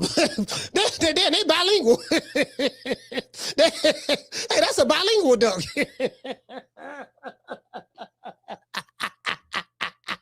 Hey, that's a bilingual duck. I didn't know that. You get what I'm saying? Yeah, you learn something new every day. You learn something new every day. Every day. You get what I'm saying? To this day. Boy, you learn something new every day. All right, cool. All right, so we heard what Oscar had to say. So this, just in case y'all forgot. This what Oscar is saying. This what Oscar's saying right here. Of course, I'm finna body this shit. Y'all know that. So y'all know what's coming. Call me. We'll make the fight. 60-40, 5% to the winner. All right. I mean, it's been 72 hours since I made that video calling out Boots and Eddie. They want the fight so bad. Let's make it. I'm right here. 60-40, 5% to the winner. Let's go for March. I have banger fights lined up for January, February, Cinco de Mayo weekend. Let's get this fight done. The fans want to see it, but guess what? Vergil has other options. So if you want it, call me. I'm Vergil's promoter. So we know the options. I just showed y'all the options. Vergil Ortiz options is this. I just showed it to y'all just now. I just showed y'all the options. These are his options right here. This is it. This is it right here. This the plan. This the plan all along. Y'all see the five right here. Oscar, Vergil Sr., Rick Mirigian, Eric Gomez. That's all five of them right there. That's it right there. That's it right there. I will get the super chats. I will adjust super chat. All right, let's go over here. Hold on, I got some more. I got some more receipts for y'all. Yeah, I got some more receipts for y'all. I got some more receipts. You best believe I got the receipts. Now let's go here. Hold on, wait. No. Oh, I don't want to hit y'all with that one yet. Boy, I hit y'all with that one. Boy, if I hit y'all with that one, boy, dang that. I can't hit him with that one yet. All right, let's go here. Hold on, I got to pull these receipts up. I got them. You know I got them. Got them right here. Oh, I got them right here, boy. All right, let's see. Okay, this is Eddie Hearn replying back. Oh, boy. And see, this is the problem that I have. You calling out Errol Spence, a guy who haven't fought in 3 years, using his name for clout, when the guy who everybody wants you to fight, the guy who you say you signed up to fight, you said you signed up to fight him, what's the problem now? He ducked us in the past, and you ducked him in the past. Okay, look, I'm willing to let bygones be bygones. That's what I said. What's going on right now? 2026, January 12th, 2026, 4:16 p.m. Eastern Standard Time. What's the issue right now? Well, when we wanted to fight him, last year, he said this and he did that. Okay, what's the problem right now, January 12th, 2026? I remember when Turkey Ali-Sheik, our side said yes before, and they did this. Okay, what about what's going on right now? And yes, Robert Garcia did say that we'll be ready for him in 4 or 5 years, Boots Ennis, but we tried and this what we did. They said some mean things about my dad on Twitter. Okay, forget all that. What about right now, January 12, 2026? What's the problem now? Well, I have other options, listen, why does he want to fight me so bad right now? That's not the question. The question is why you don't want to fight him right now. That's the question. Why you don't want to fight him right now? R.I.P. man to the legend man, Dr. Khalid Muhammad. I did security for my brother, Dr. Khalid Muhammad. I met the brother 4 times. 4 times. I ain't never met a human being like Khalid. Dead ass serious. That's another story for another day. I think Dr. Khalid his birth name was Harold, but he's from Houston. Nigga want to go to talking about what you said about him in the 5th grade. I remember when I was in the amateurs and your dad, he kicked over my spit bucket. I remember that. Nigga want to go to talk about the amateurs, what happened in elementary. Well, you sent me a mean tweet.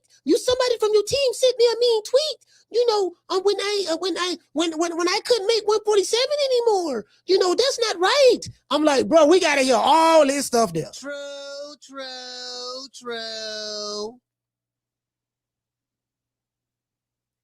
That's what's wrong with American boxing. These niggas don't want to fight.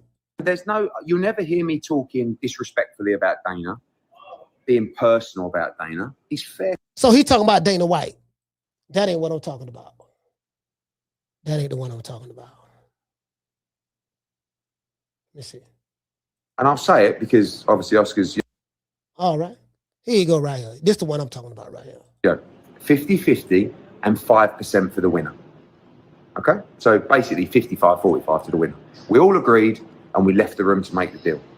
So Oscar is saying, no, so Eddie Hearn is saying that, look, this is what we agreed to with the zone. He said everybody agreed to it. Well, he said they side agreed to it with the zone. Because they dealing directly with the network. The zone is the network where Vergil Ortiz and Jaron Boots Ennis fight on. That's it. He's breaking that down. All right, so. Jaron Ennis signed the contract and Vergil Ortiz didn't sign the contract. Okay? So Jaron Ennis signed the contract, Vergil Ortiz didn't sign the contract. He didn't want to agree to those terms. Never had an issue with Erickson Lubin or Frederick Lawson or any other Mighty Mo Hooker, none of those. He never had no issue with none of these guys. But I digress. Let's continue. Now, if they don't want to do that deal anymore and they want to renege on their word, that's fine. I'm not going to moan about it, but I have to speak to my client because that's very different to what was agreed in the room. That makes sense. If one thing was agreed in the room and then now the other party is saying they want something different, it makes sense to say, okay, look, let me let you know this is what they're saying now. They're changing it. This is what they're saying. Will you still be willing to fight under these terms? Whatever, right? Because they changed it because it's not what we originally agreed to. That's fair. I don't think anyone can get upset about that, right? I really don't feel like this is the most obvious 50-50 fight that can be. But I'm very happy to look at, and I'm not going to come out and go, winner takes all. We'd do that. But anything can happen in boxing, and you've got to protect the fighter. But I'm happy to have that overlay of a bigger percentage for the winner. So if you truly believe you're going to win the fight, you will get by far the lion's share. And I'm not going to come out and tell you what it is. And I'm not going to. Would you go as far as 60-40 to the winner? Anyway, this fight ain't happening. Shout out to the lovely Goddess. Goddess, you told me in the beginning, you told me 2 months ago, I was very optimistic. I am so pessimistic right now. This fight ain't happening. But what I'm saying, that whole Golden Girl promotions, but that shit scary as fuck over there. It's scary. It started from the CEO. It started from the CEO of Golden Girl Promotions all the way down to the Tower Boy and everything in between. That shit straight pussy. That shit straight pussy over there. They terrified. And the crazy part about it, they don't have a reason to be terrified. Vergil Ortiz can very well go in the ring and knock Jaron Boots Ennis out. Or just beat him. He can very well, it ain't no foregone conclusion that Terence Crawford 2.0, quote unquote, what they say, or Roy Jones 2.0, this title that they giving this nigga from Philly Boots, it ain't no guarantee that this guy gonna win. We don't know we don't know how he gonna respond when he get hit when he get hit clean with a punch of Vergil. We don't know. But It appears that he's willing to get in the ring with Vergil to find out what's happening. Vergil side, they don't seem like they got confidence.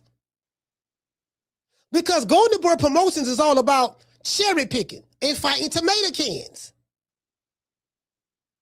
That's what it's about. They got this boy in the Golden Boy Witness Protection Program. And they mad at me because I ain't finna cap for him. I ain't finna cap for this motherfucker. They mad at me, man. You supposed to be saying this and saying that. No, I'm calling it the way I see it. I'm impartial in this. I don't have a dog in the race. I don't give a fuck about neither side. I'm not connected to neither side's team members, YouTube channels, from nobody. I ain't connected to none of them. I just want to see a fight. But I'm going to call it the way I see it. I'm damn sure going to call it the way I see it, irregardless of what. And me telling the truth and calling it the way I see it is a crime, then I'm guilty. I'm going to call it the way I see it. I don't give a fuck about no another man's feelings.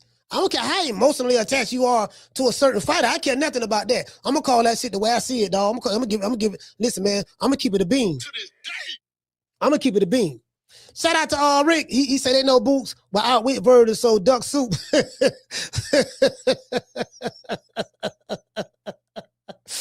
ain't got no faith in him. What, you want to compare this nigga to Sugar Ray, Hagler, Hearns, Roberto Duran? Whew, Lord have mercy. All right, let's go to Errol Spence. Let's go to Errol Spence. Where's Errol Spence? Let's go to Errol Spence. Cause I want to show y'all what the big fish had to say.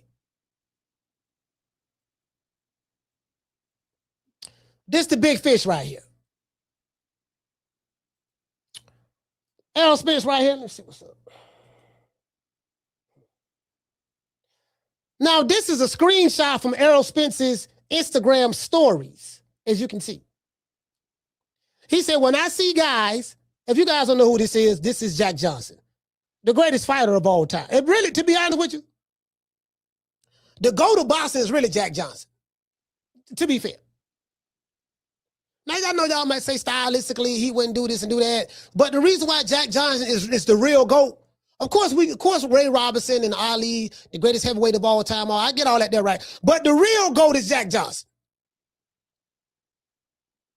When you do some research and study the history of Jack Johnson, what he had to go through and what he did, you will agree. True, true, true.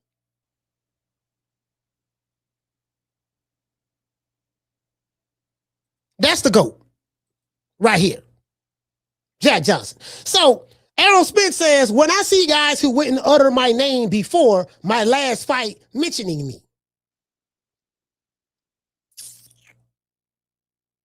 Now, that's Errol Spence. That's how he feel. Motherfuckers mentioning him now. The question I have is, why would you even consider calling out a guy who haven't fought in 3 years? What does that prove? Does it prove that you're the best? No. It proves that you cherry picking an inactive fighter coming off a knockout loss because you are afraid to fight an active fighter who came to your city in your ring in front of your mama, your daddy, your sister, your brother, your cousin, your auntie, your tío, your tía, tu abuelo, los primos, los tíos. Do you get what I'm saying? In front of all of them. And he pulled your whole card. That's what we call it, man. Nigga pulled your whole card, dog. He called you out on that shit. Did you get what I'm saying? There's no doubt in my mind that Vergil will fight anybody. Nigga, I can't tell. He hiding, bro. He hiding behind his promoters and managers. That's what he doing. That boy terrified. His dad and his pappy terrified. Oh, man, you know, Vergil will fight anybody. Man, that man ain't fighting shit, man. Vergil Ortiz is a coward. True, true, true. Vergil Ortiz, I used to have a lot of respect for Vergil Ortiz. I really thought he was the one. That man showing me right here, that man a coward, bro. He a selective killer. He's a selective boogeyman. I don't like selective killers and selective boogeymen. If you that what they say you is, you show it. You got to show that shit. You can't be picking and choosing when you want to be the monster. Yeah, they're going to poach out Willie. Yeah, you see what I did to poach out Willie? Just imagine what he'll do to the Boots. I don't want to imagine it, my nigga. I want to see it. True. How come when it comes to certain fighters and to get certain matches, we got to imagine what would happen? Just imagine what happened if Tank hit Devin Haney with that punch. Just imagine what happened if Vergil Ortiz hit Jaron Boots Ennis with that right hook. Just imagine what happened if Timo did this or that. When it comes to certain fighters, we got to imagine what happened.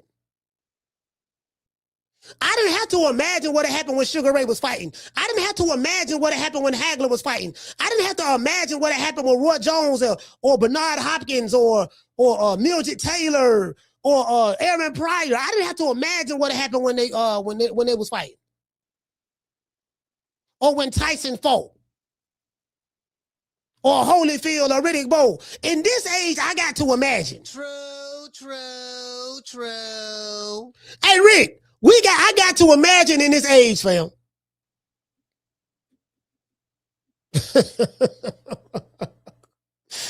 Hey, Ramon, I got to imagine in this age, fam. Man, just imagine what you think? What you think? Y'all like, man. Nigga gotta imagine. Yeah, man. Somebody say fantasy boxing. That's all it is. Let's see what the people saying over here. This guy say Spence is about to be 36 in March. This guy say, I'm not going to lie, EJ. He said, I'm not going to lie. EJ need to be quiet or get back in the ring. If you're not fighting this year, just let it go, homie. This guy say Errol Spence was always shit. Talking bad about him now. All right.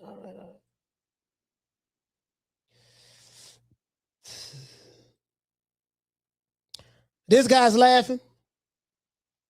This guy say big facts, agreeing with him. This guy say man down, big fish, cap, big fish.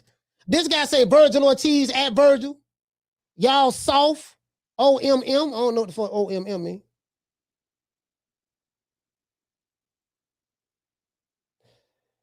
This guy showing what Bud did to Spence, but I ain't gonna lie, I ain't never seen no punch like that, bro. He was on the ropes. Like this is, I ain't gonna lie, this is very impressive. Not to pivot a little bit. Boy on the ropes, backed up. I thought he was tired right here. And this is called trap. This is called a trap counter. Why is it called a trap counter? He's setting the trap by laying on the ropes, anticipating whatever Errol Spence is going to throw at him. He put his hands up to show that he is surrendering and he's reserved to being on the ropes, ready to embrace Errol Spence's attack. He ties him as soon as he reaches in with the left and he turns, leave the guard up, right? Leave the left guard up, and he turns and he catches him with a short uppercut. Errol Spence lands the left hook to Bud's head, but the damage is done right here. And then he came back and doubled it. He caught him with the uppercut and came back with he turned the uppercut over into a hook and hit him again on the way down and dropped him. And they shit on this nigga Bud like he can't fight or nothing. Like you don't even see your favorite fighter doing shit like that. He ain't doing that. Bam, bam, bop, bop, and turning it over. Off the rope. Your favorite fighter ain't doing what he did to Canelo. Slip, pull, counter, snatching his whole neck back. He ain't doing what he did to Canelo. Shoot the jab to the body, Canelo parry it, and then he shoot the jab, Canelo parry it, then he turn it over, and bam, turn it into a hook. He turned the parry jab to the body into a hook. He caught Canelo with that shit, and Canelo backed up and was like, God damn, that's when Canelo looked like he wanted this quick in the middle of the ring. Nigga got frustrated. He realized, damn, this motherfucker ring IQ is way higher than I thought it was. I'm not even intellectually on his level when it comes to the sport of boxing. Canelo realized that. This nigga outsmart, this country nigga from Omaha, Nebraska outsmarting me. Do you get what I'm saying? Your favorite fighter ain't doing that. They ain't doing that. I'm just saying, I ain't seen these niggas do it. You know what I mean? Now, I ain't gonna lie, a new way showed me some shit. New Way be showing me some shit too. Bam be showing me some shit. Yeah, New Way, Bam. It's a couple of fighters out there that's kind of like, you know what I mean? I be looking at it like, okay, this nigga, you know what I mean? Just showing me some shit, taking shit that, like, just little, it's the small things. You get what I'm saying? It's a few. Right. So this was Spence is saying that this what the people talking about. This guy said, you only as good as your last performance. Don't let that go over your head. This guy said, I mean, get back in the ring then, or retire. Participating in trash talk only going to make it worse. This guy say that's facts. This dude say bro was never that guy. Even old Pac-Man wanted that smoke. All right, so now he's saying Spence. So you see how they turning on Spence? He said been almost 3 years since the last fight. Either get in the ring or shut up. I never thought I'd hear see people online talking about Errol Spence like this.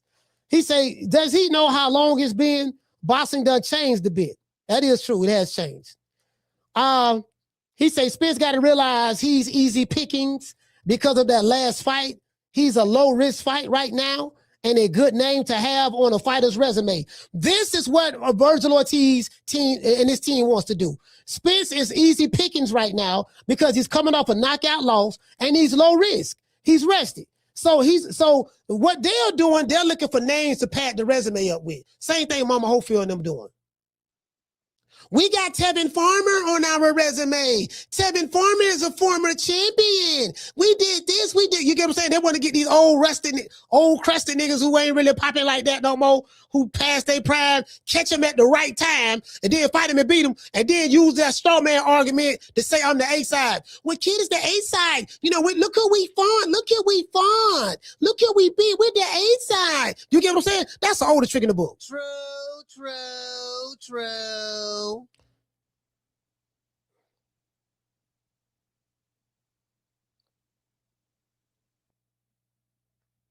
This guy said he had the worst performance in a mega fight of all time. He was Crawford's easiest fight. He was so bad that people, including me, really do believe that he was high or something. He said he can't go out like that. At least get another win before you retire. Let me retweet that. Boy, that right here, boy. He said he had the worst performance in a mega fight of all time. He was Crawford's easiest win. He was so bad that people, including me, really do believe that he was high or something. Listen, I guess he meant to say high on something. He can't go out like that. Yeah, they don't want to see him go out like that. So they ripping Spence. They jumping on Spence. I don't like them jumping on the big fish. I don't like them doing it. I'm not gonna lie. I don't like them doing it.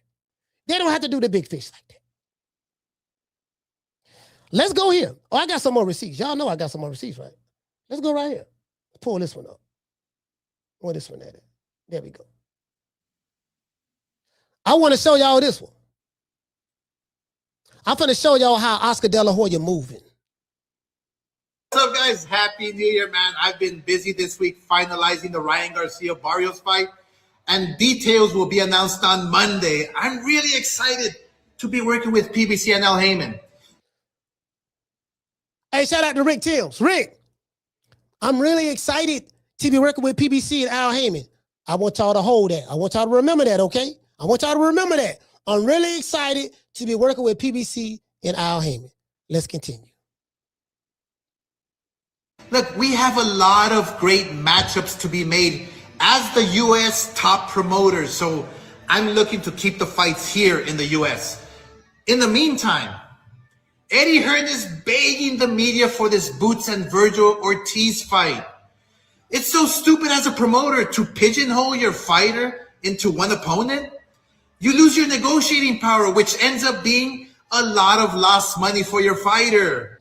Let's start right there. When have you ever heard of a promoter worried about the other fighter that's being promoted by the opposite promotional company? When have you ever heard of Oscar De La Hoya being so concerned about another fighter not getting the money that he deserves? If Boots Ennis, if Eddie Hearn is working at a financial disadvantage to the detriment of Jaron Boots Ennis in order to make the fight with Vergil Ortiz, then that means Vergil Ortiz benefits from that. So when have you ever known a promoter, Oscar De La Coca, to be so concerned about the other promoters' fighters getting paid a certain amount of money? Never. Why is he doing it now? He's disingenuous because he dug in. True. Let's continue. Also, every time a manager tries to be a hero and negotiate behind the promoter's back, they lose money for the fighter. And at the same time, violate the Muhammad Ali Act. And you know what? I'm going to start sending legal letters enforcing this because I'm fucking tired of it. Okay. He said he's going to start sending legal letters because of promoters, because of managers going behind his back, trying to make deals with the networks to make a fight. He's talking about Rick Mirigian. So basically what's going on, there's an internal beef or war or whatever the case may be going on with Vergil Ortiz's manager, who Vergil Ortiz successfully has been able to hide behind up until this point, use him as a buffer so he can avoid the smoke. And then he can come out and say, oh, man, I'm just a fighter. I just want to fight. I just, I let my managers and stuff handle that. I'm not a business guy. I let them handle that. We tried to make the fight. And Vergil Ortiz and Boots Ennis don't want to make the fight. This is the third or fourth or fifth or sixth time we tried. He just don't want it. And I'm tired of chasing this guy. So he gonna run with that. I'm giving you tomorrow's headlines today. Let's continue. Let's get you from the body of this shit. Lord, from the body of this shit right here. Yes, sir. Some managers are just full of shit, and I will be exposing them, trust me. Look, Vergil can fight 2 or 3 different guys in mega fights. He can fight 2 or 3 different guys in mega fights. All right, let me see. Oh, let's go right here, boy. Let's go right here. Shit. Mega fights, huh? Oh, that what he say?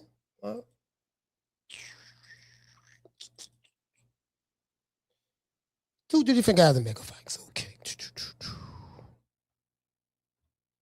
Let's look this up. Let's look this word up right quick.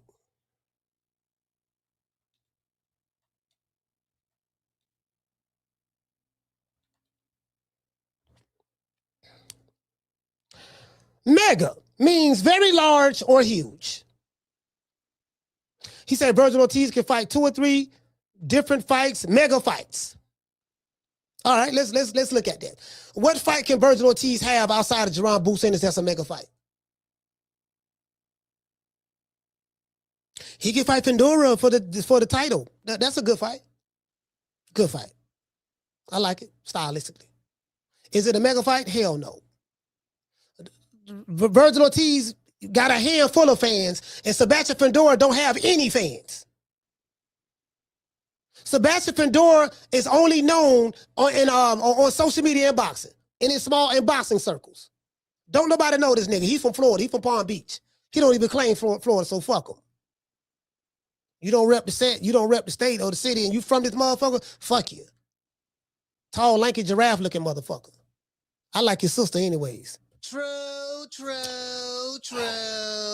Anyways, that's neither here nor there. That has nothing to do with anything. That was just me just being, impulsive, like I always am, right? Anyway, so yeah, so ain't nothing mega about anything dealing with Sebastian Pandora. Ain't nothing mega about that.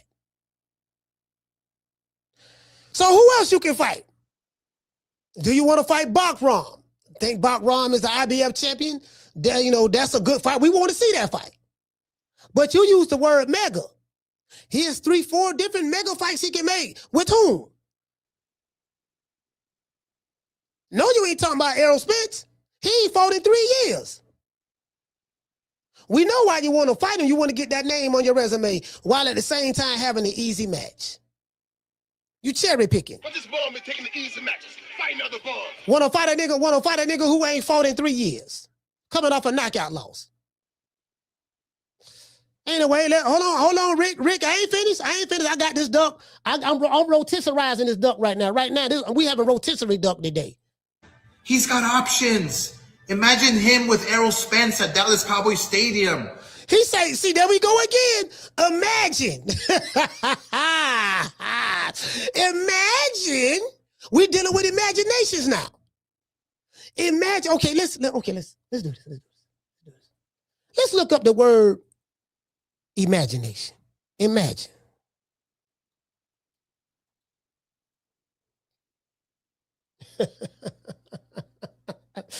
I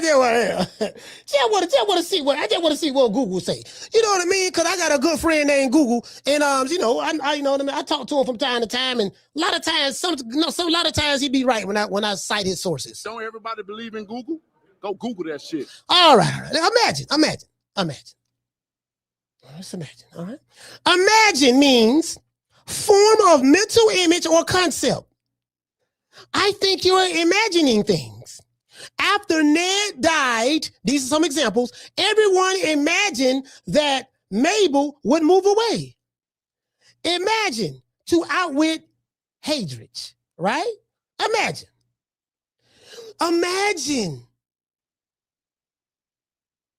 what a fight would look like with Vergil Ortiz and Errol Spence. Imagine Errol Spence saying, "No, I ain't thinking about fighting y'all, nigga. I ain't fought in 3 years." Imagine that. Imagine Errol Spence not being an option. Now, imagine who you gonna fight next now that Errol Spence is not on the table. Imagine you got a guy from Philly that came to your city and stepped in the ring with you, looked you face to face in your eyeballs, and called you out in front of everybody in your city. Imagine that same dude saying, "I'm gonna make you pay for all the shit you and your mom, you and your dad and them been talking about on social media. What's up? I want to fight you. What's happening next? I ain't got no fight. You ain't got no fight. What's up?" Imagine somebody did that. Now imagine his name being Jaron Boots Ennis. Imagine that. Since we imagining Oscar De La Hoya, let's imagine. And imagine Vergil Ortiz signed the contract to fight this dude.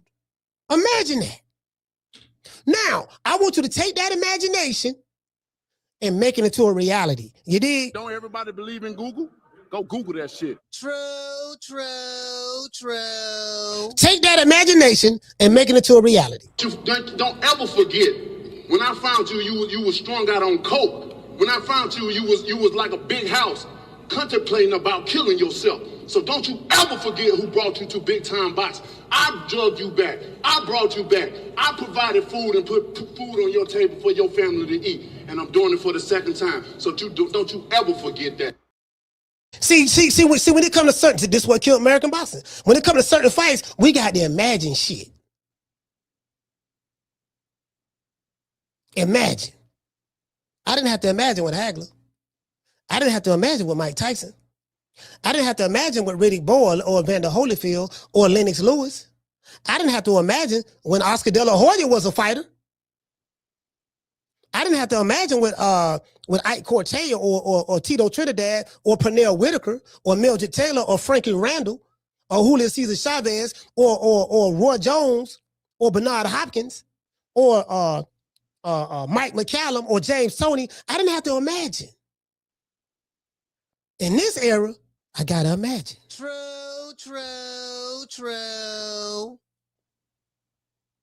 Nigga gotta use his imagination today. All right, let's continue, boy. I'm got this duck, boy. I got this. Hey, shout out to Coach Eddie. I got this duck on the roast right now. I'm rotisserizing this duck. Or Sebastian Fundora in a mega fight. Ain't nothing mega about. Listen, Vergil Ortiz and Sebastian Fundora is a good fight. Ain't nothing mega about it. You got one fighter that ain't got no fan base, and another fighter that his fans is in Prairie, Texas.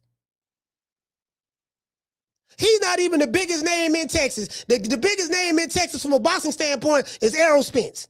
And he ain't fought in 3 years. That's a regular unification match. Ain't nothing mega about that fight. It ain't gonna break no live gate numbers. It ain't gonna break no pay-per-view numbers. It ain't gonna do none of that. Anyways, I like the fight though, but let's call the spade a spade. That ain't no mega fight. It's just a unification match. Unification, that's all. In Vegas. Boots is part of the plan, but it doesn't have to be next. So there you go right there. Boots is a part of the plan, so it doesn't have to be next. So he just told on himself. We ain't trying to make that fight right now. That's why I played it.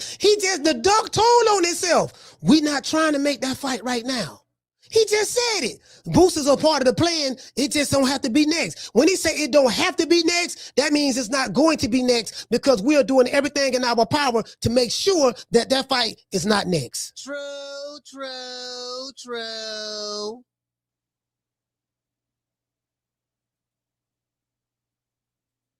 Let's continue. But Eddie, since you're so desperate to make this fight, then let's do this. 60-40 for Vergil and 5% to the winner. Because I'm generous and I'm not moving off those numbers. You're the one who's begging for this fight.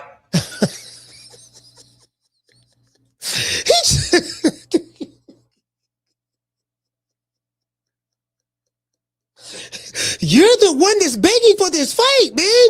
We don't want to fight you. You're the one that's begging us. We're trying to go over here. We try to fight Howard the Duck. Then we got Affleck Duck. Then we got Scrooge McDuck. Then we have Donald Duck. Then we have Daffy Duck. Then we have Launchpad McDuck. Then we have Darkwing Duck. Then we have Howard the Duck. Then we have Shucky Ducky Quack Quack. We have plenty of options. You're the one begging to fight us. We're not begging to fight you. Why is that? Because we don't want to fight you. That's what he's saying. True, true, true. Boy, this is the most coward Mexican American I've ever seen in my life. Boy, you make Mexican Americans look bad. Like, man, this shit don't got watered down in America today. So let's go. Yo. All right, let's stop right there. What's up, guys? Happy New Year, man. I've been busy this week finalizing the Ryan Garcia-Barrios fight, and details will be announced on Monday. I'm really excited. Boy, hush. Man, I don't hear this motherfucking punk ass shit. Anyway, suck it, duck it, quack, quack. Matter of fact, let's see what the people talk about. Because we ain't got to believe nothing I say, but the people speak. So this dude right here, he got the duck. He got the duck side. What the duck? This guy say, Oscar has good taste in housing. Yes, he has a great house. He's rich. He's rich. He's rich. This guy says, honestly, that makes sense. Boots needs Vergil more than Vergil needs Boots. We've heard this before. I remember hearing this. Doing the Errol Spence and Terence Crawford days. That's what they used to say. Oh man, Spence don't need Terence Crawford. Terence Crawford needs Spence. I heard that before. True, true, true. I heard that before with Tank Davis. Man, the Tank don't need Devin Haney. He don't need Shakur Stevenson. Devin Haney and Shakur, they need Tank. And listen, when you got a fan base that start talking like that, boy, they running cover for you now. Oh, they got this nigga in the witness protection program. Oh, they got a boy. Everybody taking their orders from the head duck in charge, Oscar De La Hoya. All the ducks lining up, sticking their chests out, got their beak in the air, feathers pluffed up. And boy, I'm trying to tell you, boy. Let's see what the people talk about over here. This guy say, honestly, that makes sense.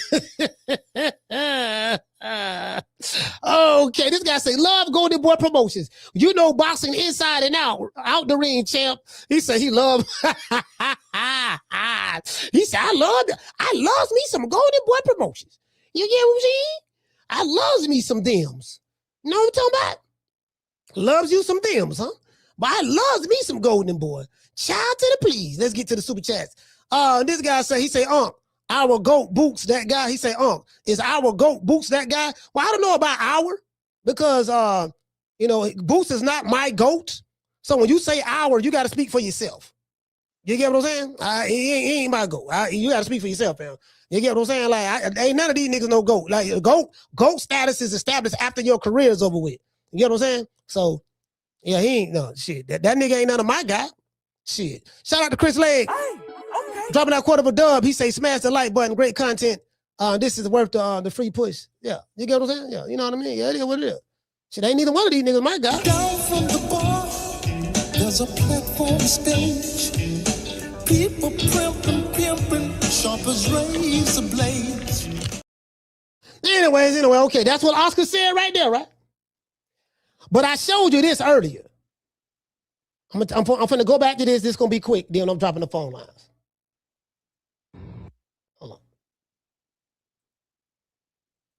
All right. I want y'all to see this. I mean, it's been 72 hours since I made that video calling out Boots and Eddie. They want the fight so bad. Oh, no, this ain't it. No, this ain't it. It's the one I just got through playing. The one I just got through playing, he spoke about he's so happy to be working.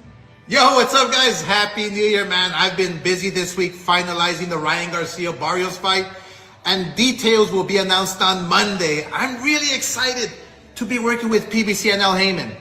I'm really excited to be working with PBC and Al Heyman. Remember I told y'all to remember that?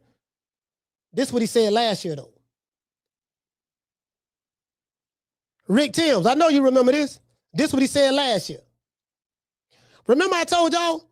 Deontay Wilder, Errol Spence, Adrian Broner, the Charlo brothers, Robert Easter,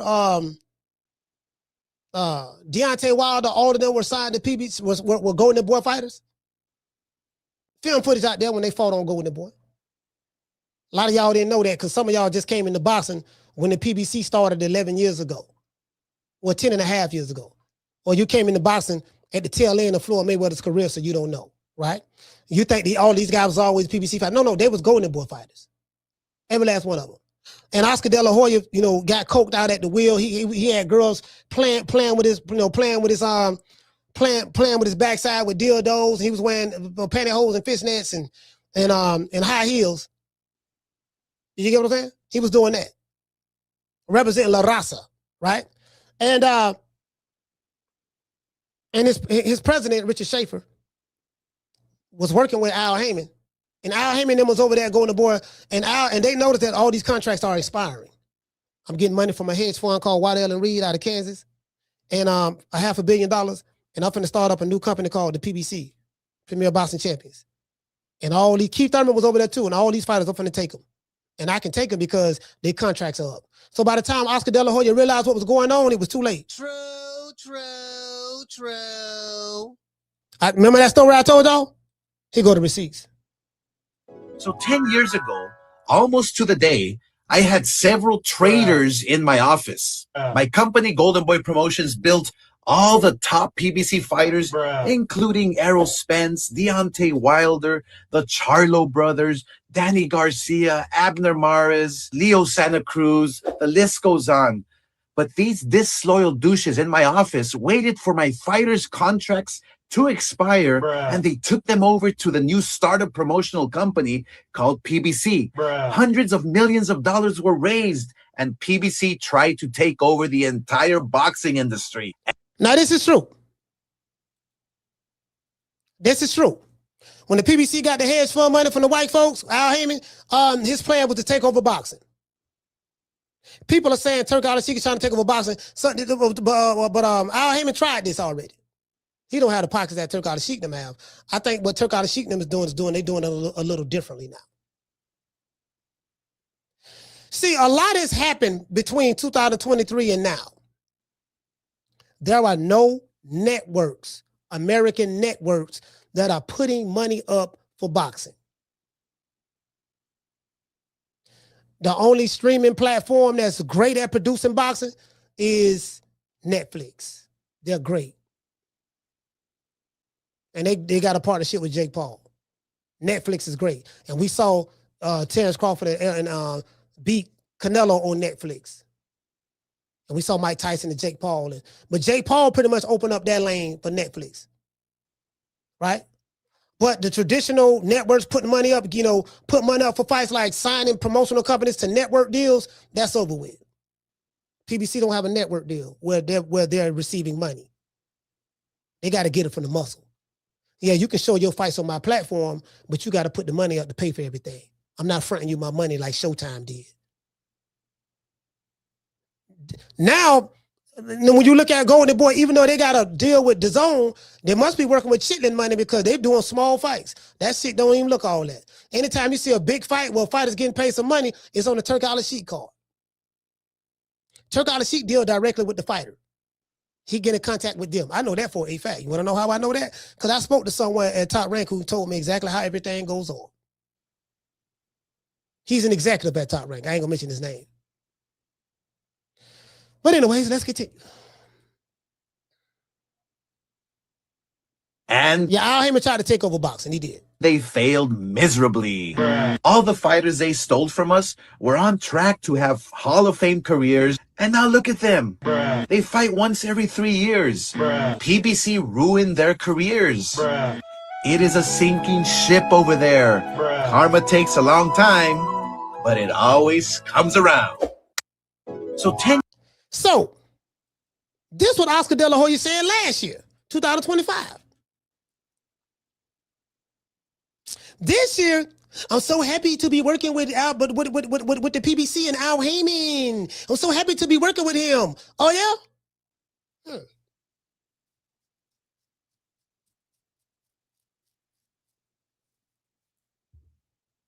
What happened from now until last year? Turk Al Sheikh forcing these motherfuckers to come together now. They ain't got no choice. Now the promoters who was having a cold war online, now having a cold war in the boxing world, now they all assed out. It's one game in town, and they got a boatload of money. They have billions of dollars that go into other sports. They got the PGA, they got soccer. Soccer. They have darts. They got everything. Boxing is just one of them. You know what I mean? Own all of the boxing rights, or 13% of the boxing rights, or something over there, 13% of the zone. They strategically, while the American promoters was bullshitting and the sport and not realizing what was going on, they couldn't see the forest for the trees. And then, of course, the online fans, they was committed to being down with certain promotional companies, so they went down with the ship. So when the promotional company went down, those same fans went down with them. Those are the ones that's bitching, moaning, and complaining right now. Then you got the new blood coming in from influencer boxing, like what Jake Paul and Ryan Garcia are doing. Because Ryan Garcia and Jake Paul are two of the same people. What do I mean by that? Jake Paul is an influencer turned boxer. Ryan Garcia is a boxer turned influencer. Same thing. True. Yeah, one is more skilled than the other, and one has more amateur background and all that stuff than the other, but the end result is the same. I got some more receipts over here. I want to say this before we do this. Do you guys remember Friday? I'm finna drop the phone lines. Do you guys remember Saturday night when we went live? And I told y'all after the Dalton Smith fight ended and he knocked out Superel Matias, and then I told y'all, I said, I'm gonna give y'all tomorrow's headlines today. This is what, and I called out the YouTube channels names, some of them. And I say, this what all of them are gonna be talking about, or people in their chat gonna be talking about, and what y'all gonna be seeing on social media, on X and YouTube and all that stuff there. I told y'all, I said, I'm gonna give you tomorrow's headlines today. Do you remember what I said? I'm gonna tell y'all. Matter of fact, I'm gonna remind y'all. Not only I'm gonna shout out to A-Sound T, I'm gonna show you what I said. This is what I said right here. This was Friday. This was right after the Superel Matias and Dalton Smith fight, live. We went live for 4 hours and 48 minutes. This is what I said. 93 Octane. Hey, okay. I'm going to say this. I am going to say this. Shout out to Uncle Charles. I'm going to give y'all tomorrow's headlines today. Y'all remember. I said this first over here. And I said it earlier in the telecast after the fight. You know what people going to be talking about? Devin Haney, Ryan Garcia fight. Bro, I know the American. I'm telling you, your favorite YouTube channel is gonna be talking about this shit. I don't know when they're gonna do it, but they're gonna talk about it. What is Whole Biz? What is the Boston Boys? What's it gonna be Blue Blood? Any of those top channels? Because the fans gonna be talking about it. Yeah, because you got people who don't like that. Devin Haney. Yeah, nigga, this is proof. See, the Austrian wasn't the reason why Ryan Garcia won that fight. We just saw Superel Matias got knocked out. He had Osrin in his system. So that wasn't it. He just got, you get what I'm saying? Listen, they finna start that up all over again. I know these people like the back of my hand. True. I know the boxing community like the back of my hand. I only been doing this shit 5 years. I only been studying these motherfuckers. I'm telling you what it's gonna be. And then when I get Bill Haney back on the show, I'm going to say, Bill, I got to ask you this question.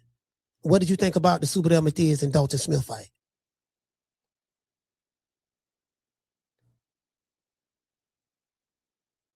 And then I'm going to say, look, Bill, Super Delmathias had ostarine in the system. The same stuff that Ryan Garcia had. He didn't have as much as Ryan, but he had that in the system. And he still got knocked out. So, you know what people saying now. Because I'm telling y'all, I'm giving you tomorrow's headlines a day. Watch what I tell you. This shit is so easy to predict. Did I tell a lie when hey Ramon? Did I tell a lie when I said that, fam?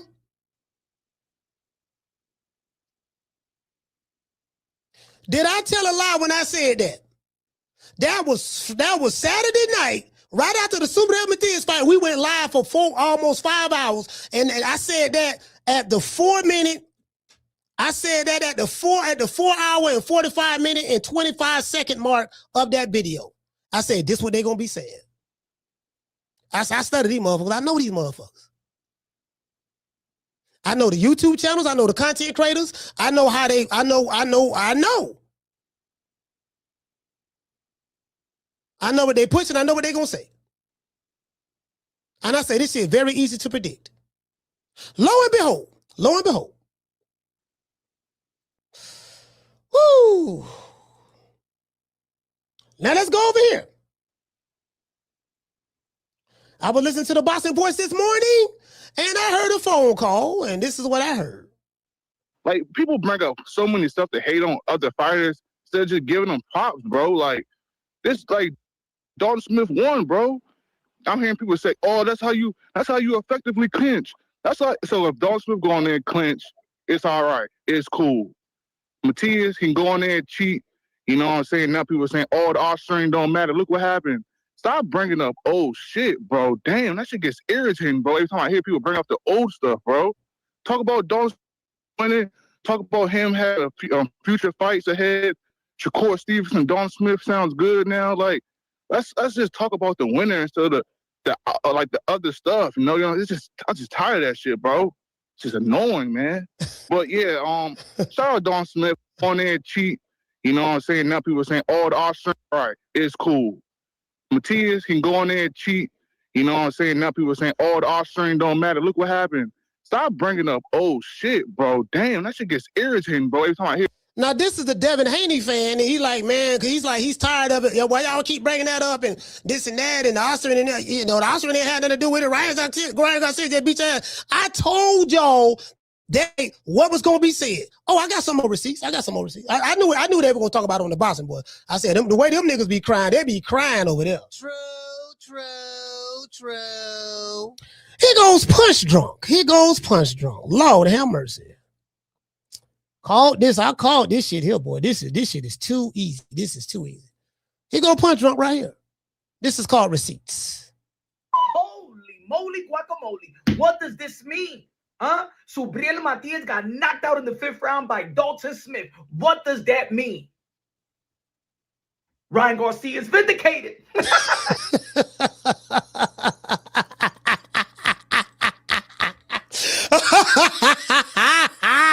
What did I tell y'all? Yeah, man, Ryan Garcia vindicated. Well, like, what does, bro, you can't make it up. You can't make this up. You can't make it up. How did I predict this? And this ain't the only one. It's a few more I can show y'all. Holy moly guacamole. What does this mean? Huh? Subriel Matias got knocked out in the 5th round by Dalton Smith. What does that mean? Ryan Garcia is vindicated. Yeah. Osterin don't win fights. Skills pay the bills. So you think that when you think about that Ryan Garcia versus Devin Haney, yes, Ryan Garcia beat Devin Haney fair and square. Skills pay the bills.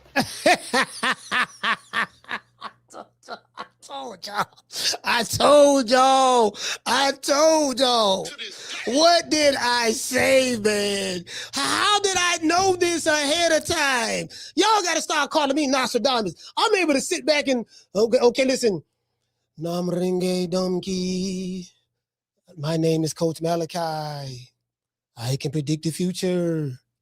If there's anyone in the chat that want me to predict their future, reach out to me right now.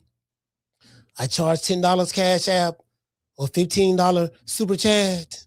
I can tell you, I can give you tomorrow's headlines today. I can tell you what the boxing community will be talking about tomorrow before I even, before they even talk about it. Talk to me. I am Coach Stradamus. I am a genius. I know. True. Yeah. I got some more shit. But I got some more shit. But and then we can go to the chat. We can see what the comment section say. They talking that shit about them British fighters. Guess what? Nick Ball. I think he the WBO champ. Dalton Smith just came up. Lewis Crocker. But shit, the UK been coming over here whooping some ass up. Nigga, shut up. Hang up. Oh, there you go. Hang up. It looked like he hit him in the back of the head right there, but it is what it is. He shouldn't have been standing there. You standing there. He just standing in front of him. He should have just sat down and tried to gather himself instead of jumping back up. The referee just waved it off, yeah. The referee should have let it continue, though, but that's neither here nor there.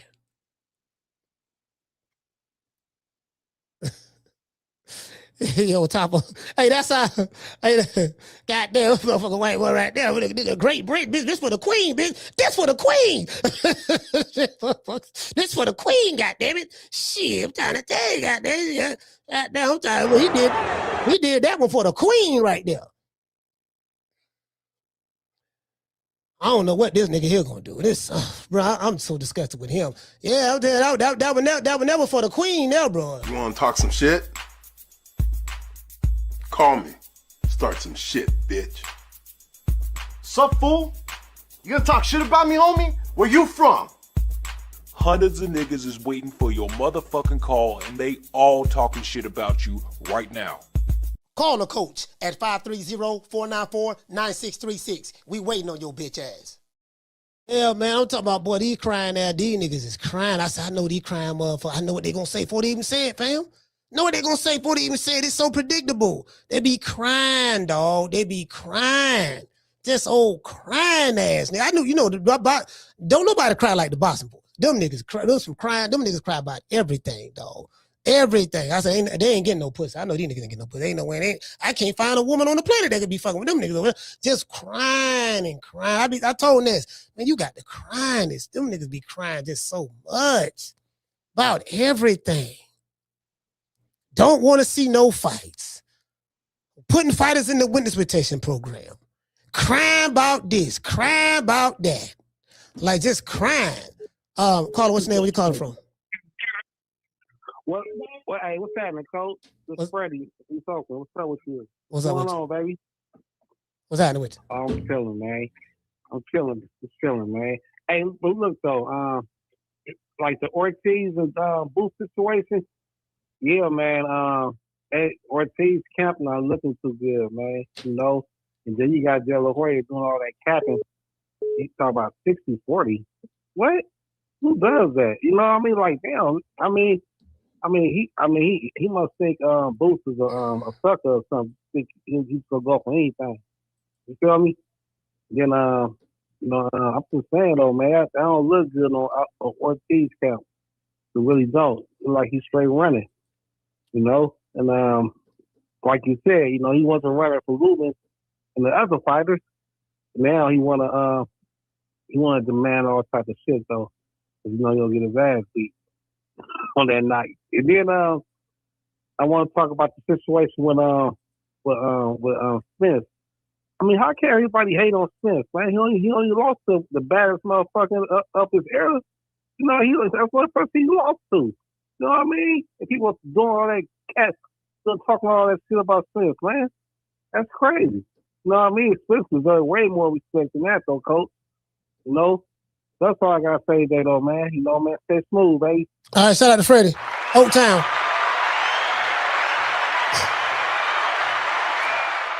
Hey, you know the crazy part about it? I be laughing. I say, Ness, I see why Ness. I say Ness be charging these niggas to cry too. I say, you know what? You know, I gotta look at it from a business standpoint, right? Ness like, you know what? If I gotta hear these niggas grown ass men call me crying all day, they gonna have to pay me.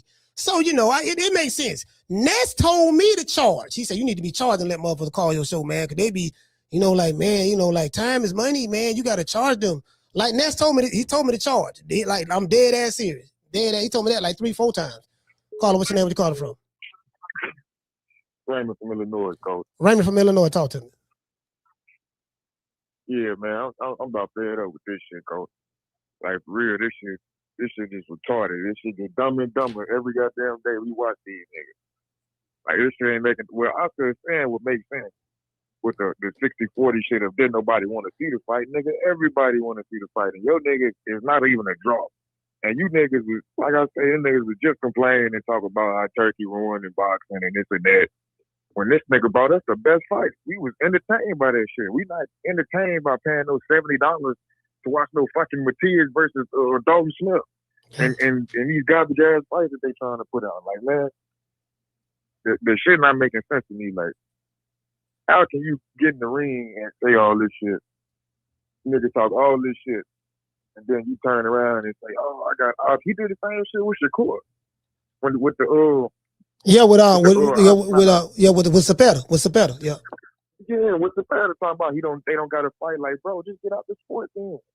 Like, it's hard for like me to criticize the fighters when, like, I'm still gonna criticize the fighters because some of these niggas just duck. Like, Turkey exposed that. We saw the real ducks. Like when Turkey was giving them offers, you know, the Tank Davis is oh no, I need 2 cars. Oh no, that's blood money. Like we saw all the ducks and shit with that shit. Yeah. But it is like this is the reason that I like fighters like Bud, the Mexican Monster, Bam, or Devin Haney, or all the Shakur. Because a lot of these fighters, man, they be getting ducked by these promoters a lot too. I ain't gonna lie, like they in the goddamn way.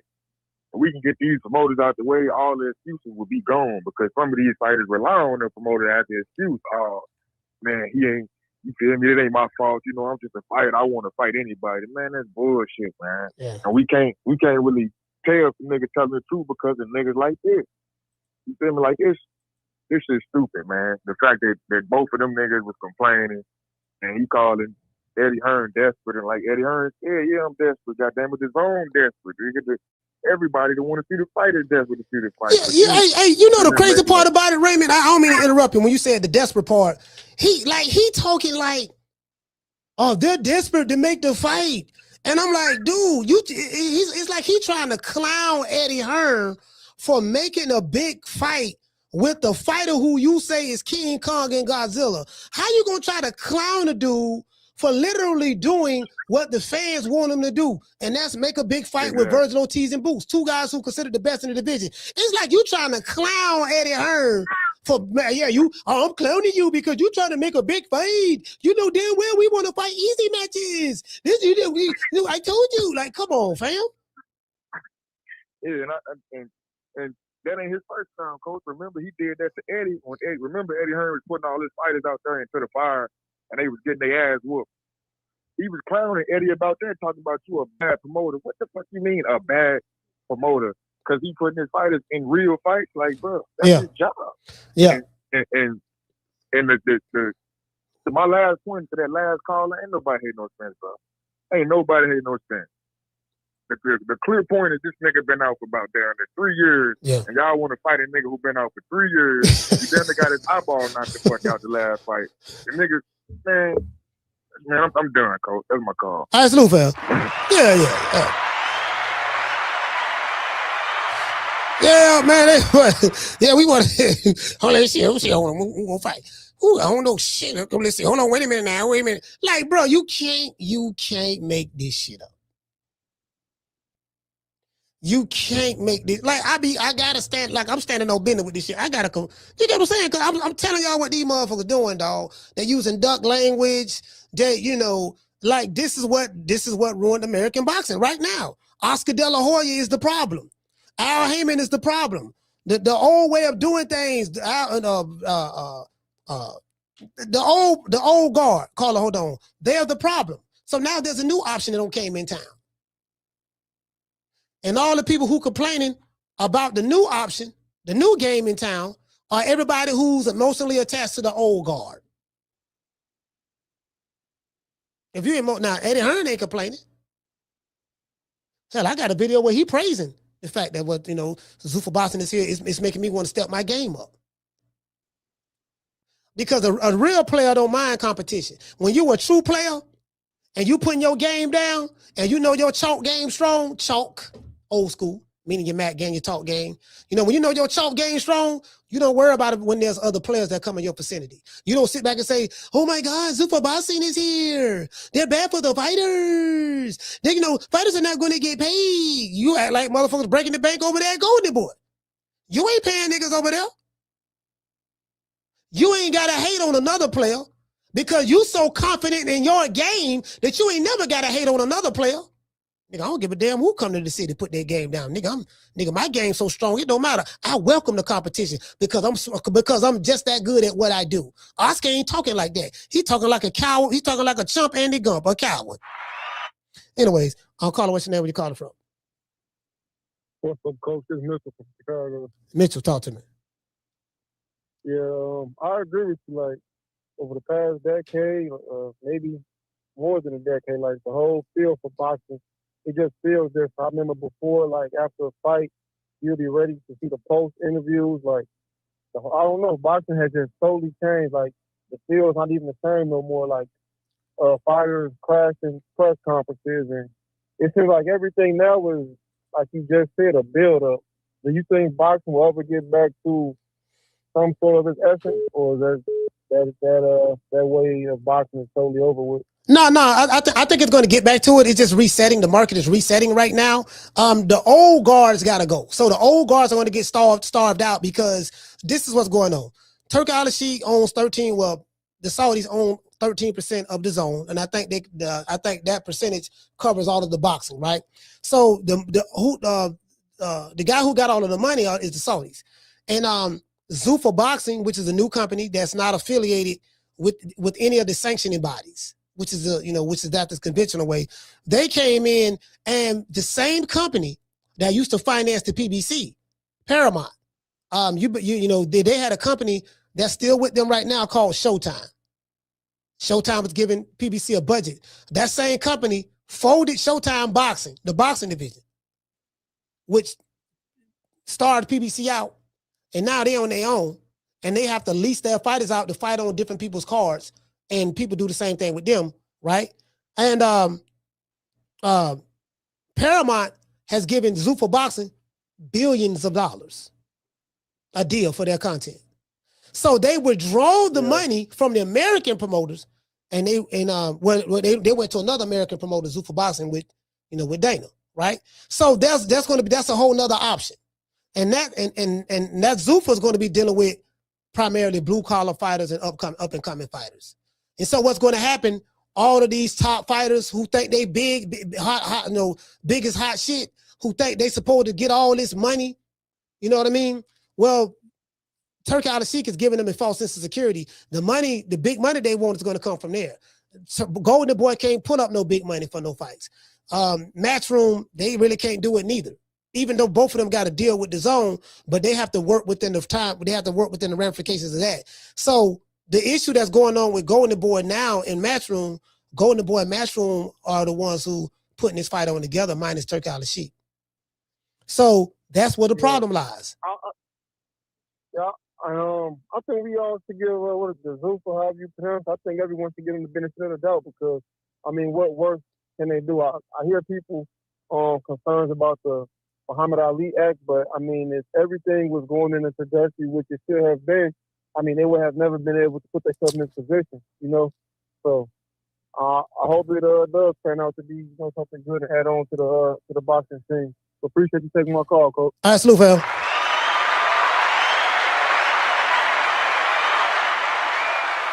Yeah, man, the Muhammad Ali Act, man, these people don't give a damn about the Muhammad Ali Act. These niggas just scared to throw hands. These niggas scared. The promoters talk about the Muhammad Ali Act. Ain't nobody got rid of the Muhammad Ali Act. The Muhammad Ali Act is still here alive in existence. It's just now with Zuffa Boxing, if you want to sign up with them, you can sign up with them. You ain't got to deal with the Muhammad Ali Act and all that stuff there. If you don't want to sign up with them, stay boxing with the conventional promotional companies. It ain't nobody got rid of nothing. It's been amended to allow Zuffa to do what they gonna do, their business model. They have more of a league. So it's gonna take time. It's gonna get back to that. It's gonna get back to that. When you know, Carla, hold on. Well, like when you got a motherfucker like Turk Al Sheikh, let's say if Turk Al Sheikh say, you know what? I ain't finna be putting money up for these niggas to be fighting no more. Fuck them. Cause the only issues that he really have is when you're dealing with American fighters. The issues come from over here. Ain't nobody else got no problem but these niggas over here, right? Because a lot of the American fighters are divas and stuff like that, and you see what's going on with Golden Boy and the promoter. Like these dudes, like they make mockery of anybody who want to make a big fight with their fighter. If you got confidence in your fighter and this nigga is who you say he is, then he should be willing to get in there and prove it with whomever. They want you to imagine what he'll do based on his last performance against an inferior opponent. Of course, he looked great against an inferior opponent. Harrison Lubin ain't nobody. Every step-up fight he had, he got knocked out. He lost every step-up fight. You beat a nigga who got knocked out twice before you knocked him out. We beat Harrison Lubin. You want to pick certain black fighters to fight. No. Fight that black fighter for Philly. It's a good chance you can beat him. But you so scared, you ain't got no confidence in yourself. Caller, what's your name? Where you calling from? What's good, Coach? This is Modern King. How you doing, Coach Malachi? Modern King, talk to me. You know what? And ignorance is bliss in boxing. You know what I'm saying? Like you just stated, you know, you don't know what the outcome would be. Like, Big Turk is here now. So it's like, you got the Francis Ngannou versus Tyson Fury fight.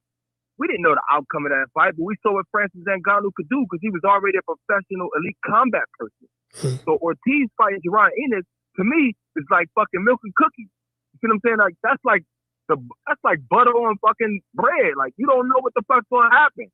So why wouldn't you take the greatness by the horns when the money might still be there? Because it might go the fuck away. Big Turk might just leave. Excuse my French, Coach. But you know what I'm saying? Like I don't get how these promoters think that they in control of something where the pay-per-view numbers will drop. Deontay Wilder was like a $400,000 pay-per-view star back in the day with Tyson Fury.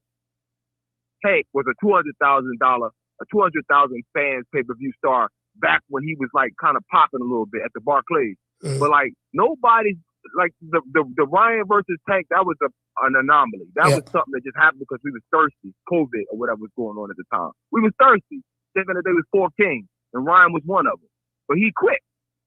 That's not a warrior type, gladiator type status. That's just somebody who got in there and he was like a contender. They both still contenders to me. Tank and fucking Ryan. To me, they still contenders because a belt tell me everything about you. You see what I'm saying? Like we tired of this shit. Like waiting 5, 6, 7 years for a fight to produce, and it might be lackluster. It could be like fucking Mayweather versus fucking Pac, as far as we know. Like Shakur versus P.O., that's a present day, modern day fight to me. That's a fight that we need. You know what I mean? It's not doing COVID. That's a fight that's going to put somebody on a pedestal and the other one's going to be considered a gatekeeper. That's just how I feel about it, Coach. Like I'm glad you spoke on this shit today, yo. I feel like I'm at church today. You got 6 body bags today, Coach. He said I got 6.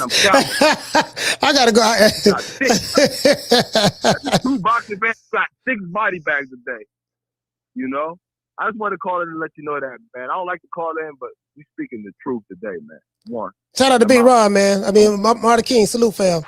Yeah, I appreciate you, brother. Yeah, these niggas around this bitch, man. Yeah, I gotta call a spade, man. I gotta call a spade, man. It is what it is, man. This shit, I see what it is. I see what's going on. Motherfucker be scared. Like, how you gonna, yo, man, no, you're desperate to make the fight. How come you ain't desperate to make it?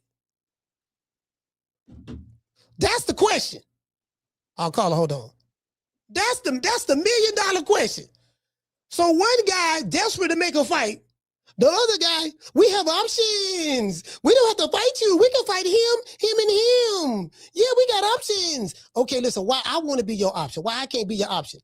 Well, okay, well, I'm just saying, guys, we really don't need you. We can fight later. I tell you what, let Vergil do what he's going to do. You're going to do what you're going to do, and let's meet up in the end. You're missing out on a lot of money that you can make. Like, when if a promoter gave a damn about what another fighter make that's being promoted by another promoter?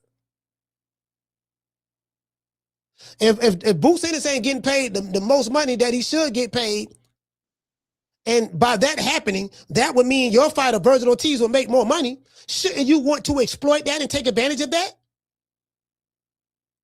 Oscar want to shoot a video. Oh, man, don't do that. You don't have to do that because we're going to make more than money and you're going to make less. So why don't you just wait till later? We can fight, but we don't have to fight next. Why we can't fight next?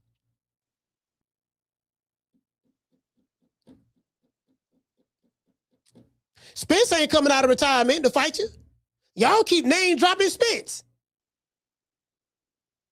Man just said, motherfucker called his name out who wouldn't call him out before his last fight. Call him, what's your name when you call him from? Jamie from New York. Jamie, talk to me. If you're a fighter, have no shame, and want to duck, sign with Golden Boy. They got a bunch of tomato cans lined up waiting for you. Oscar and his company looking bad right now. Every day is something different with this guy. Oscar just wants to milk the cow and continue to give us shit fights. To get this up, coach. The man is gonna have to give us fights, man. And to keep his company afloat. He's gotta give us a fight, man. But in this case, I'm gonna blame the fighter, man. Vergil Hill. Vergil Ortiz. He wants Boots. If he wants Boots, man, he needs to pressure his promoter, bro. That's what Oscar De La Hoya was doing with Bob Arum. I remember it, I remember that clearly. He didn't duck anyone, He won this guy, I wanted that guy, and he got him. But as a promoter, man, he's scared to make the fight. The fights that the fans want. So, Vergil Hill is pussy. Now that, he's the one running for Boots. And coach, I tell you this, man. You keep saying Vergil Hill. It's Vergil Ortiz. My bad. Vergil Ortiz, right? Yeah. Coach, if I'm not mistaken, I saw Vergil Ortiz call Boots into the ring. I don't know why he did that. It's his brief fight with Spence, Yeah. For me, that was just pure cap, But, again, bro, look, man, it's 2026, and I'm waiting for Turkey Al-Sheikh to make a power move, So for Vergil Ortiz, his manager, his team, Oscar, they should be ashamed of themselves, man. And they're all frauds. And you're right, coach. People like that, they're the ones fucking up the sport, man. That's my call. Respect from New York. Salute, fam. Yeah, they gotta go. Yeah, the Oscar De La Hoyas, the PBC, they gotta go. They gotta go. They gotta go. They gotta go. Yeah, it's a new day. It's a new day. It's a new day. We gotta go. Y'all gotta go, fam. Like, you just gonna be relegated to the Chitlin circuit. Keep putting on Chitlin circuit fights. Vergil Ortiz is a Chitlin circuit fighter. That fight on the zone. Keep putting on Chitlin circuit fights. Once Ryan Garcia, the Instagram model, leave you, I don't know what you're gonna have once the Instagram model leave you. Because you ain't gonna make no star out of them drug cheats you got over there, allegedly. Caller, what's your name? Where you calling from? Hey, what up, Coach? It's Coach Eddie from ATL. Coach Eddie, talk to me. Man, all these doggone, all this ducking, man. They started off the year ducking. They ended the year ducking, and they started off the year ducking. Man, it don't make no sense, man. Super duck. It's crazy work, man. You know what? They starting to make Boots really look like the boogeyman. Man. I'm keep it 100. Yeah, they is. The only person that gave Boots an opportunity was Terence Crawford. Everybody else, they ducked him. Sean Porter said, I ain't fighting the man. Danny Garcia said, he ain't going to put me on his resume. Keith Thurman act like he didn't know who the man was. Errol Spence, he came to Spence fight. Errol Spence just waved the man off. Told the man he ain't on my level. Terence Crawford, the only man that was going to get his shot, get his kid a chance. Not Vergil Ortiz. The man been ducking the man for 5 years. This man been ducking this man for 5 years. It's on the internet is undefeated. This man said we'll be ready for Boots in 4 years. It's 5 years. This man Yeah, Robert still Garcia said trying that. to find a way out to fight. Yeah, I'm past. Listen, Coach Eddie, I'm past all of that. I'm willing to let bygones be bygones. What is the problem right now, January the 12th, 2026? Because see, the reason why I don't like keep talking about the past, because what I'm seeing that Vergil Ortiz's team is doing and his fan base, the 5 or 6 fans he got, they want to use that as a buffer to prevent the fight from happening now. Oh man, well, you said this in 19, and listen, in 2022, I said this, and this what your team said. And then in 2023, we tried to do this, and y'all said that. And then in 2024, we said this, but y'all said so. Like you see what I'm saying? It's like some little kid shit. It's like they little kids and they arguing about who did what. Okay, my nigga, figured all that. Whatever you say, you're right. What's up with now? And when I break it down to that, what's going on right now? They still want to talk about, well, I'm just saying you should have thought about it. I have options. And we know options mean use a duck. We know what that word means. That's duck language. This is the Terence Crawford effect. That's all this is. So Terence Crawford broke down systematically, dismantled, quote unquote, best Mexican fighter since Chavez. Made it look easy. But right now, if you notice, the Mexican fans have not reappeared. They've been gone. They disappeared. It's like they don't even exist anymore. And they're holding on to Vergil Ortiz because they cannot have other slick black fighter go in there and literally demolish one of their quote unquote top Mexican fighters. That's all it is.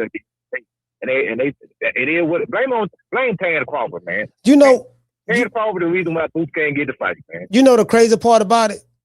Vergil Ortiz can very well beat Boots. It's not like the Vergil Ortiz skill set and Boots Ennis skill set.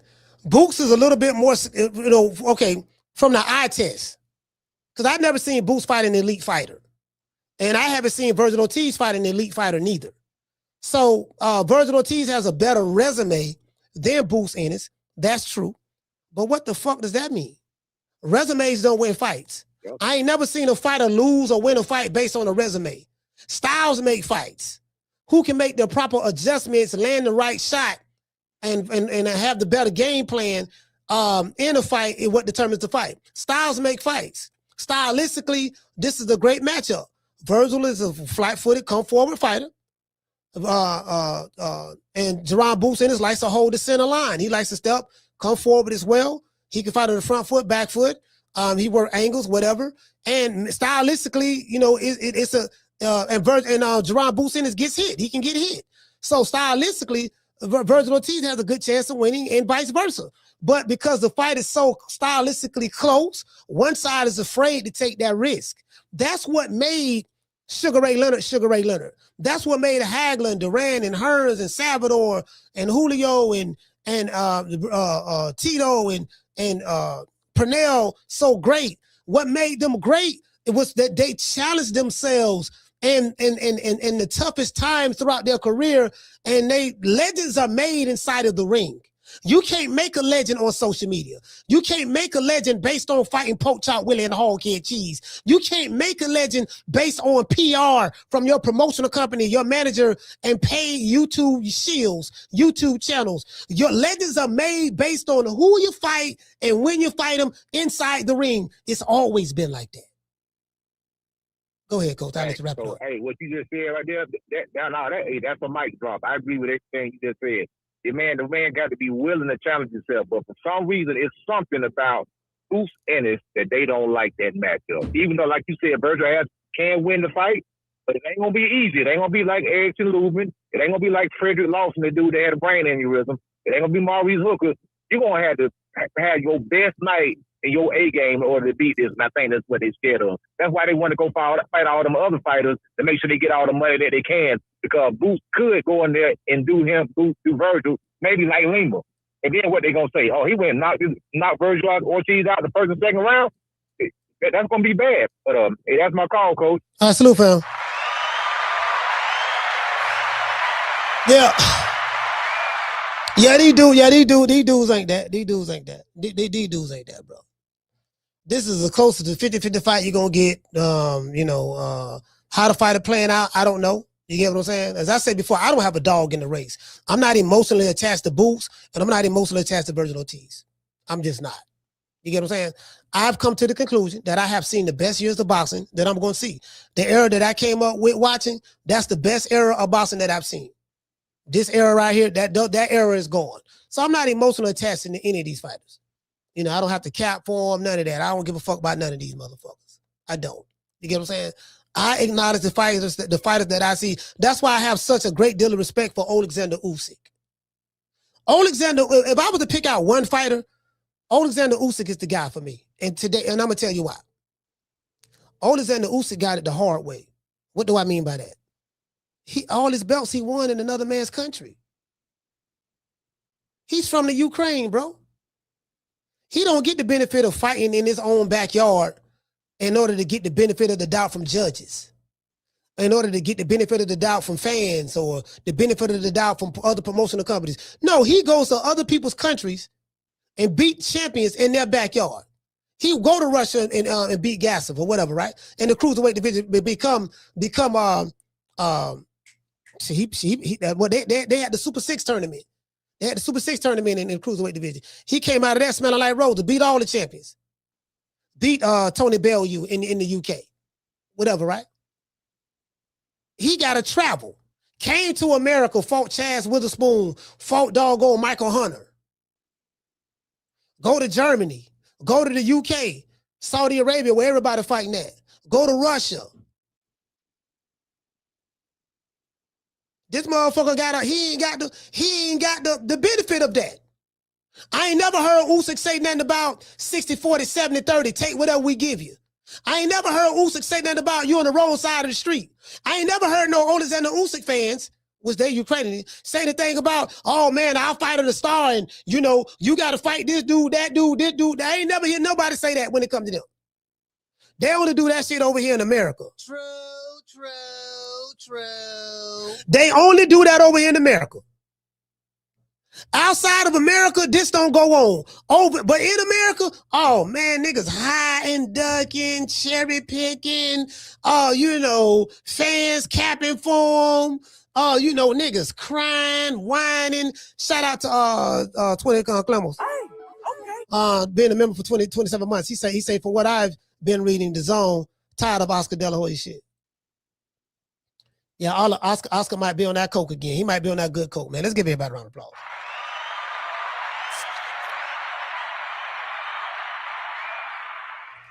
Bro, how can you can't respect that? You got dudes in America. No, I'm not coming to your city to fight you. I'm the east side. You come to my city. Usyk don't do that. Usyk don't do that. That's the only fighter I can point to. And he damn near 40. 60-40. No. I'm a superstar. You got dudes who haven't accomplished a goddamn thing in boxing. That's the problem with America. The American promoters killed it here. PBC, Golden Boy, top rank. It's over. Y'all still gonna make a little money, whatever the case may be, but the old way of doing things is over with. That's why y'all lost all these network deals. Now, Golden Boy, Oscar talking about something. Yes, I look forward. I'm happy to be working with PBC and Al Heyman. But just last year, this is what you said last year. That's why I showed y'all this. Hey, see, that's why I showed y'all this. See, I'm telling you, fam, Oscar De La Hoya is the biggest liar. Like, he lies so much. See, these receipts right here, he be so coked out and got the thong on with doodle stains in between his cheeks and the thong. You get what I'm saying? He's so busy listening to the thong song. That's why I showed y'all. Hold on. That's why I showed y'all this. Hold on. Boy, see, that's what they don't like about me. This nigga gonna throw these receipts right back in our face. Yes, because I don't forget. I don't forget. I don't forget. No, I don't forget, fam. I remember what you said, fam. Yo, what's up, guys? Happy New Year, man. I've been busy this week finalizing the Ryan Garcia Barrios fight, and details will be announced on Monday. I'm really excited to be working with PBC and Al Heyman. Look, we have a lot of great... I'm really excited to be working with PBC and Al Heyman. The same PBC and Al Heyman that did this. 10 years ago, almost to the day... So 10 years ago, almost to the day, I had several traders in my office. My company, Golden Boy Promotions, built all the top PBC fighters, including Errol Spence, Deontay Wilder, the Charlo brothers, Danny Garcia, Abner Mares, Leo Santa Cruz, the list goes on. But these disloyal douches in my office waited for my fighters' contracts to expire, and they took them over to the new startup promotional company called PBC. Hundreds of millions. Now, check this out. How you the CEO of a company and you don't know that your fighters' contracts are expiring? Hey, Miss Connie, how are you the CEO of a company? You're supposed to watch everything and not know that you have a roster of fighters. 90% of your fighters on your roster all have expiring contracts. How do you not know that?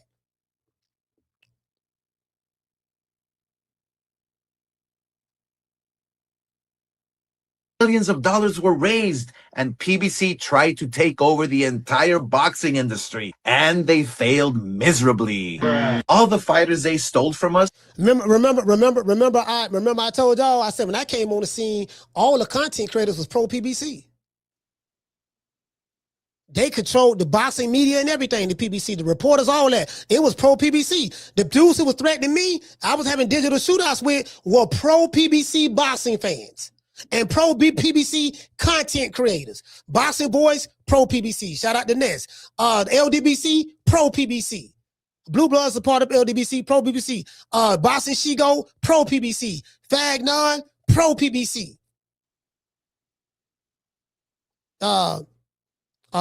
Fred Barbershop Conversation, pro PBC. Boxing Shigo, pro PBC. Was Hobiz pro PBC? Yeah, I think to a degree he was too. When I came on the scene, that's what was going on. Literally. Facts. We're on track to have Hall of Fame careers, and now look at them. They fight. He said, now check this out. He say, all the fighters they stole from me, they was on track to have Hall of Fame careers. Now look at them. Okay, so what about the fighters you got now? You got Kid Austin. You got Ryan Garcia, and you got Vergil Ortiz. Are they all? Oh yeah, and you got Zerto over there. Zerto, I don't know. The Hall of Fame it's so easy to get in the Hall of Fame now. They talking about put me in the Hall of Fame for becoming undisputed on YouTube. It's very easy to become it's very easy to become to have a Hall of Fame career now. True.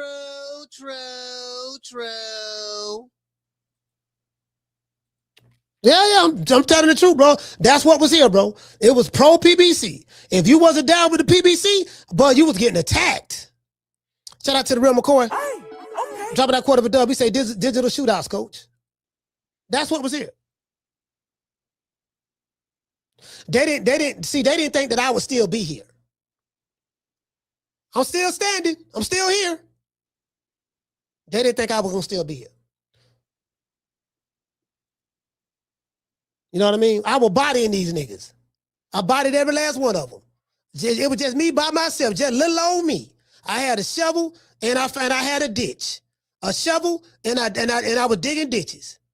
I was toe tagging the body bag, literally. Digitally, of course. But this what you said last year, Oscar. Matter of fact, this was So 10 years ago, almost to the day, I had several. This was a comment that was left a year ago. All these comments was from a year ago, as y'all can see right here. This what you said 1 year ago. Now you in love. traders in my office. My company, Golden Boy Promotions, built all the top PBC fighters, including Errol Spence, Deontay Wilder, the Charlo brothers, Danny Garcia, Abner Mares, Leo Santa Cruz, the list goes on. But these disloyal douches in my office waited for my fighters' So 10 years ago, almost to the day, So 10 years ago, almost to the day, I had several traders in my office. My company, Golden Boy Promotions, built all brothers, Danny Garcia, Abner Mares, Leo Santa Cruz, the list goes on. Do you notice the biggest names that was a part of the PBC roster all came from Golden Boy? Errol Spence was a Golden Boy fighter. The biggest names they had came from Golden Boy. Charlos, Deontay Wilder, Errol Spence, Abner Mares, Leo Santa Cruz. Y'all remember Tate got that highlight knockout, knocking out Leo Santa Cruz. All that was Golden Boy.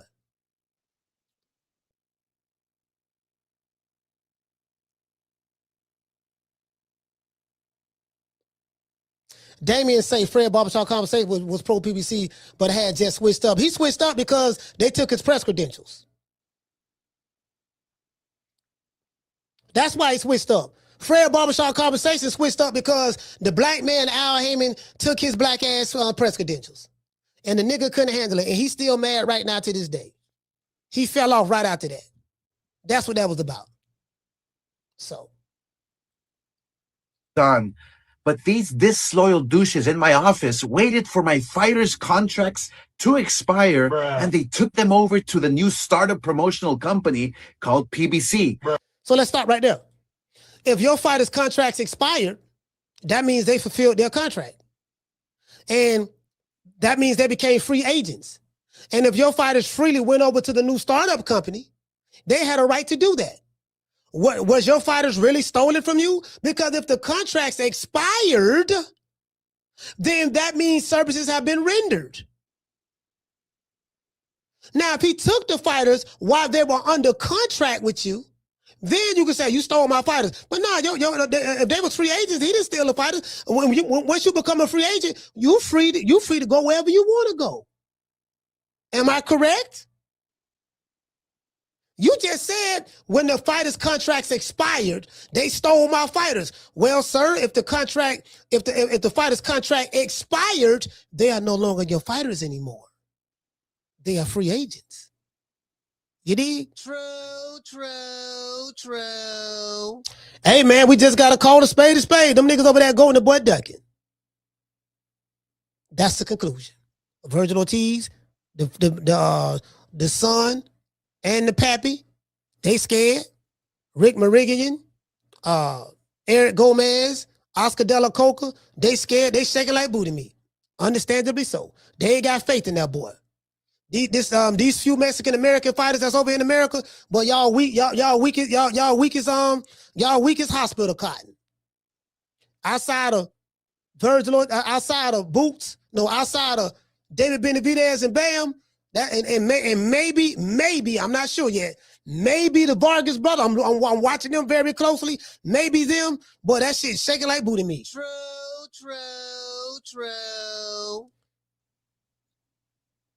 I want to dedicate this show to the hood. I want to thank the whole hood who came out here. I love y'all. I did this for the hood. Y'all know I beat that boy. Boy, that shit softer than hospital cotton over there. You dig? Hurting the group. I'm the best thing ever happened to this damn group. Nobody's bigger than the group. Y'all ain't stupid. I'm the one selling the records. They coming to see me. They coming to see the Temptations. Ain't nobody coming to see you, Otis. Yeah. Oscar ended up suing them boys, and I think he got a little money. He got a little money because I think he was able to prove that Richard Safer, his promoter, the president of Golden Boy, was conspiring with the new startup PBC to allow his fighters' contracts to expire so that they can go over there. So he won some money from that. He was able to prove that. He's filed 2 lawsuits. One he lost, the other one PBC settled out of court on.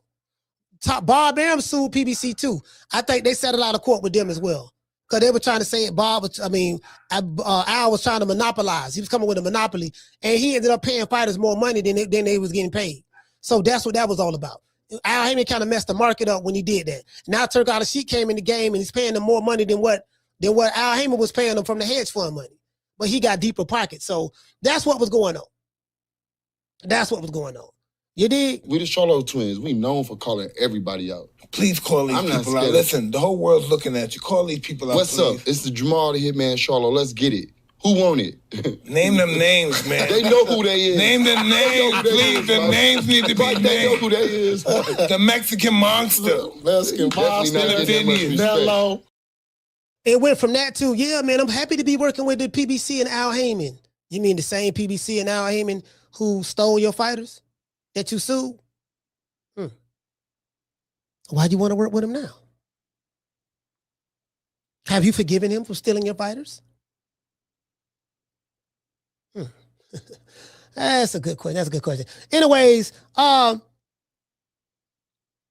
Vergil Ortiz, Sr. and Jr., Rick Mirigian, Eric Gomez, Oscar De La Coca, Golden Boy as a record label staff and as a crew. Riley, get him. Look, fuck you. Fuck the plane you flew in on. Fuck them shit.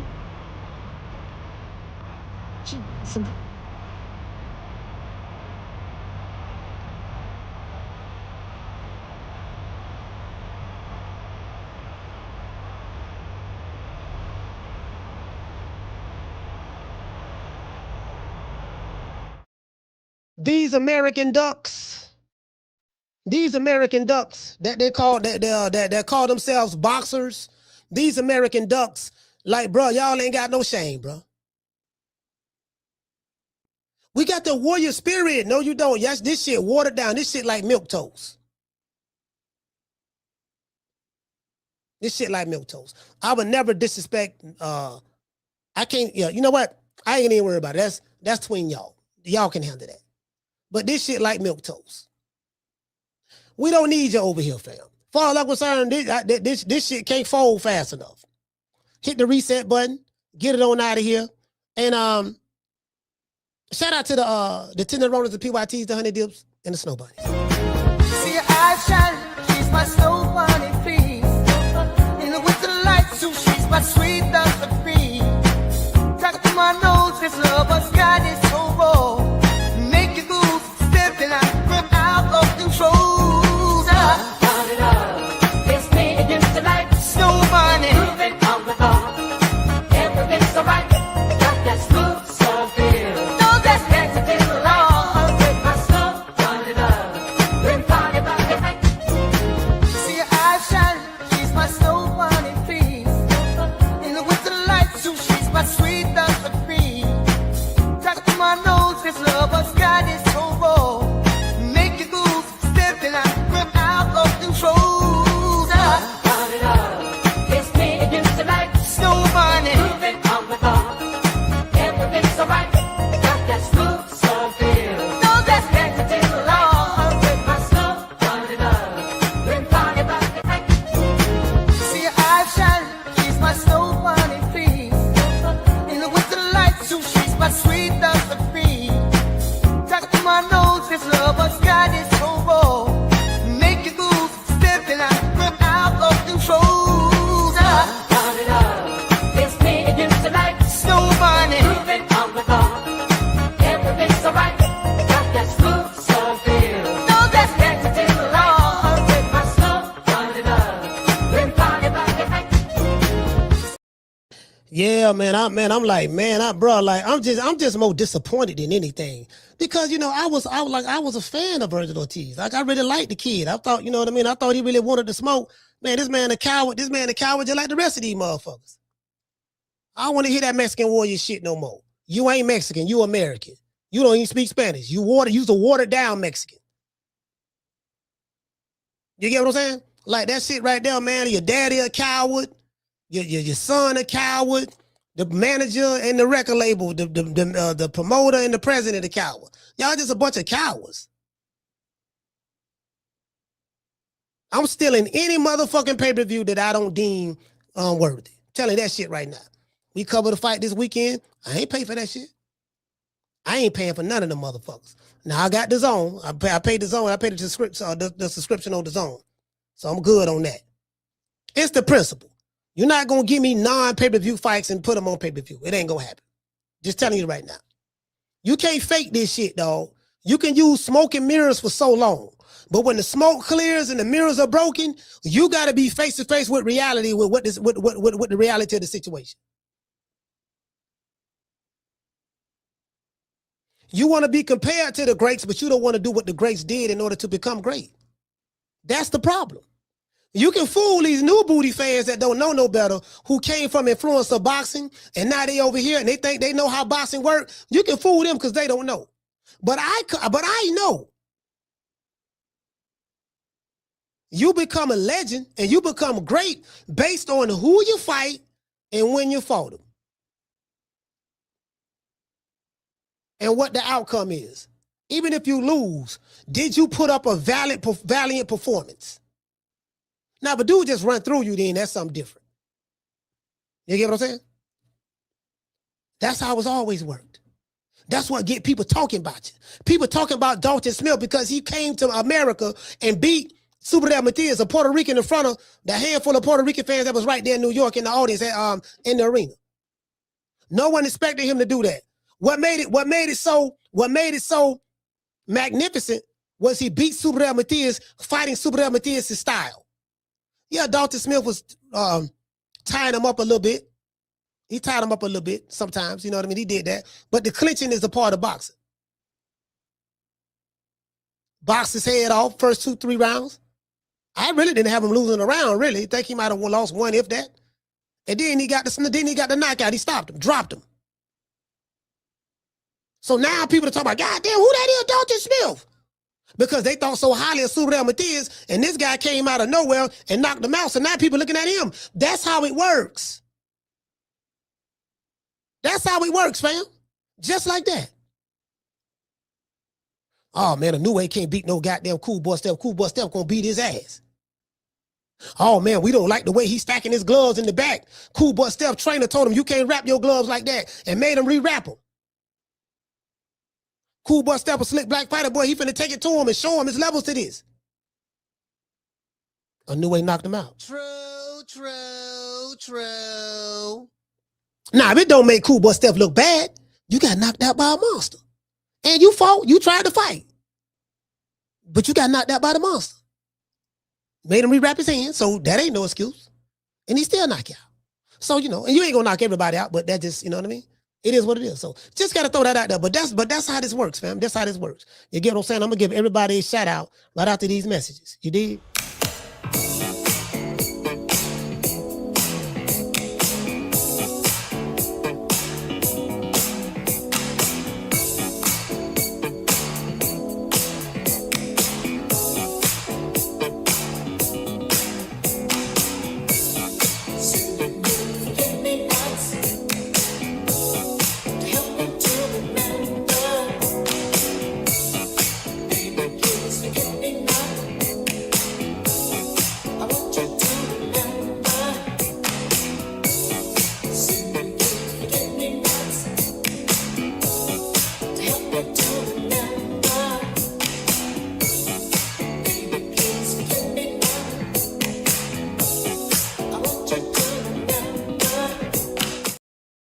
Hey, man, shout out to Ramon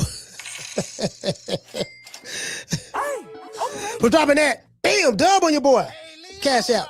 Super chat received. Ramon say Oscar Hoya. Lord have mercy. Boy, I'm trying to tell. Boy, tell me you're scared without telling me you're scared. Shout out to the one, Mr. Ham. Shakur Hands. J-Rock from DC. Shout out to Hollow Davis. The lovely Summer in November. Shout out to La Jessica. Shout out to Aquila. Who else we got, man? We got Cooking with Sir Senior. Marta King Boxing. Schoolo, what's going on, brother? Who else we got, man? We got J-Rock from DC. We got Chris Legg. Cooking with Sir Senior. Who else we got? We got Marta King, Chris Legg. Shout out to Clinton.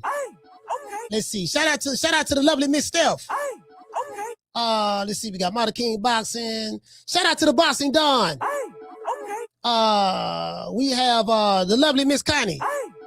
Shout out to Miss Sheila, both from Houston and California. Let's see. Who else we got, man? Shout out to the Cardenas. Shout out to that 90s chick. Shout out to Wakila. Let's see, who else we got, man? We got Miss Sheila. Shout out to the Natural. Shout out to Brian. Yep. Let's see what we got. Shout out to Damien. Baltimore stand up. Let's see. Yeah, I ain't gonna sit here and lie to you, man. It ain't, I just say, nigga, right now, we ain't holding back no punches. Shout out to the Demi coach. Shout out to the real McCoy. Coach Ron. Let's see. Yeah, we ain't holding no punches back. Shout out to Corey from Miami. Yeah, nigga, cokehead. Nigga, you got caught slipping. You was so busy snorting coke. Shout out to my brother, Mr. Tomato Can. You was so busy snorting coke. Now you mad that he stole my fighters. What if they was free agents? They wasn't your fighters. Now you can't. Now you did. I guess you was able to prove that there was a conspiracy going on. That was in-house. That had something to do with your president. And Richard Schaefer crossed you out for Al Heyman. This is why I was over there. Richard Schaefer was the president. Stephen Espinosa was Oscar De La Hoya's attorney, Golden Boy's attorney. Al Heyman was over there working as an advisor to all of Golden Boy's fighters, most of them.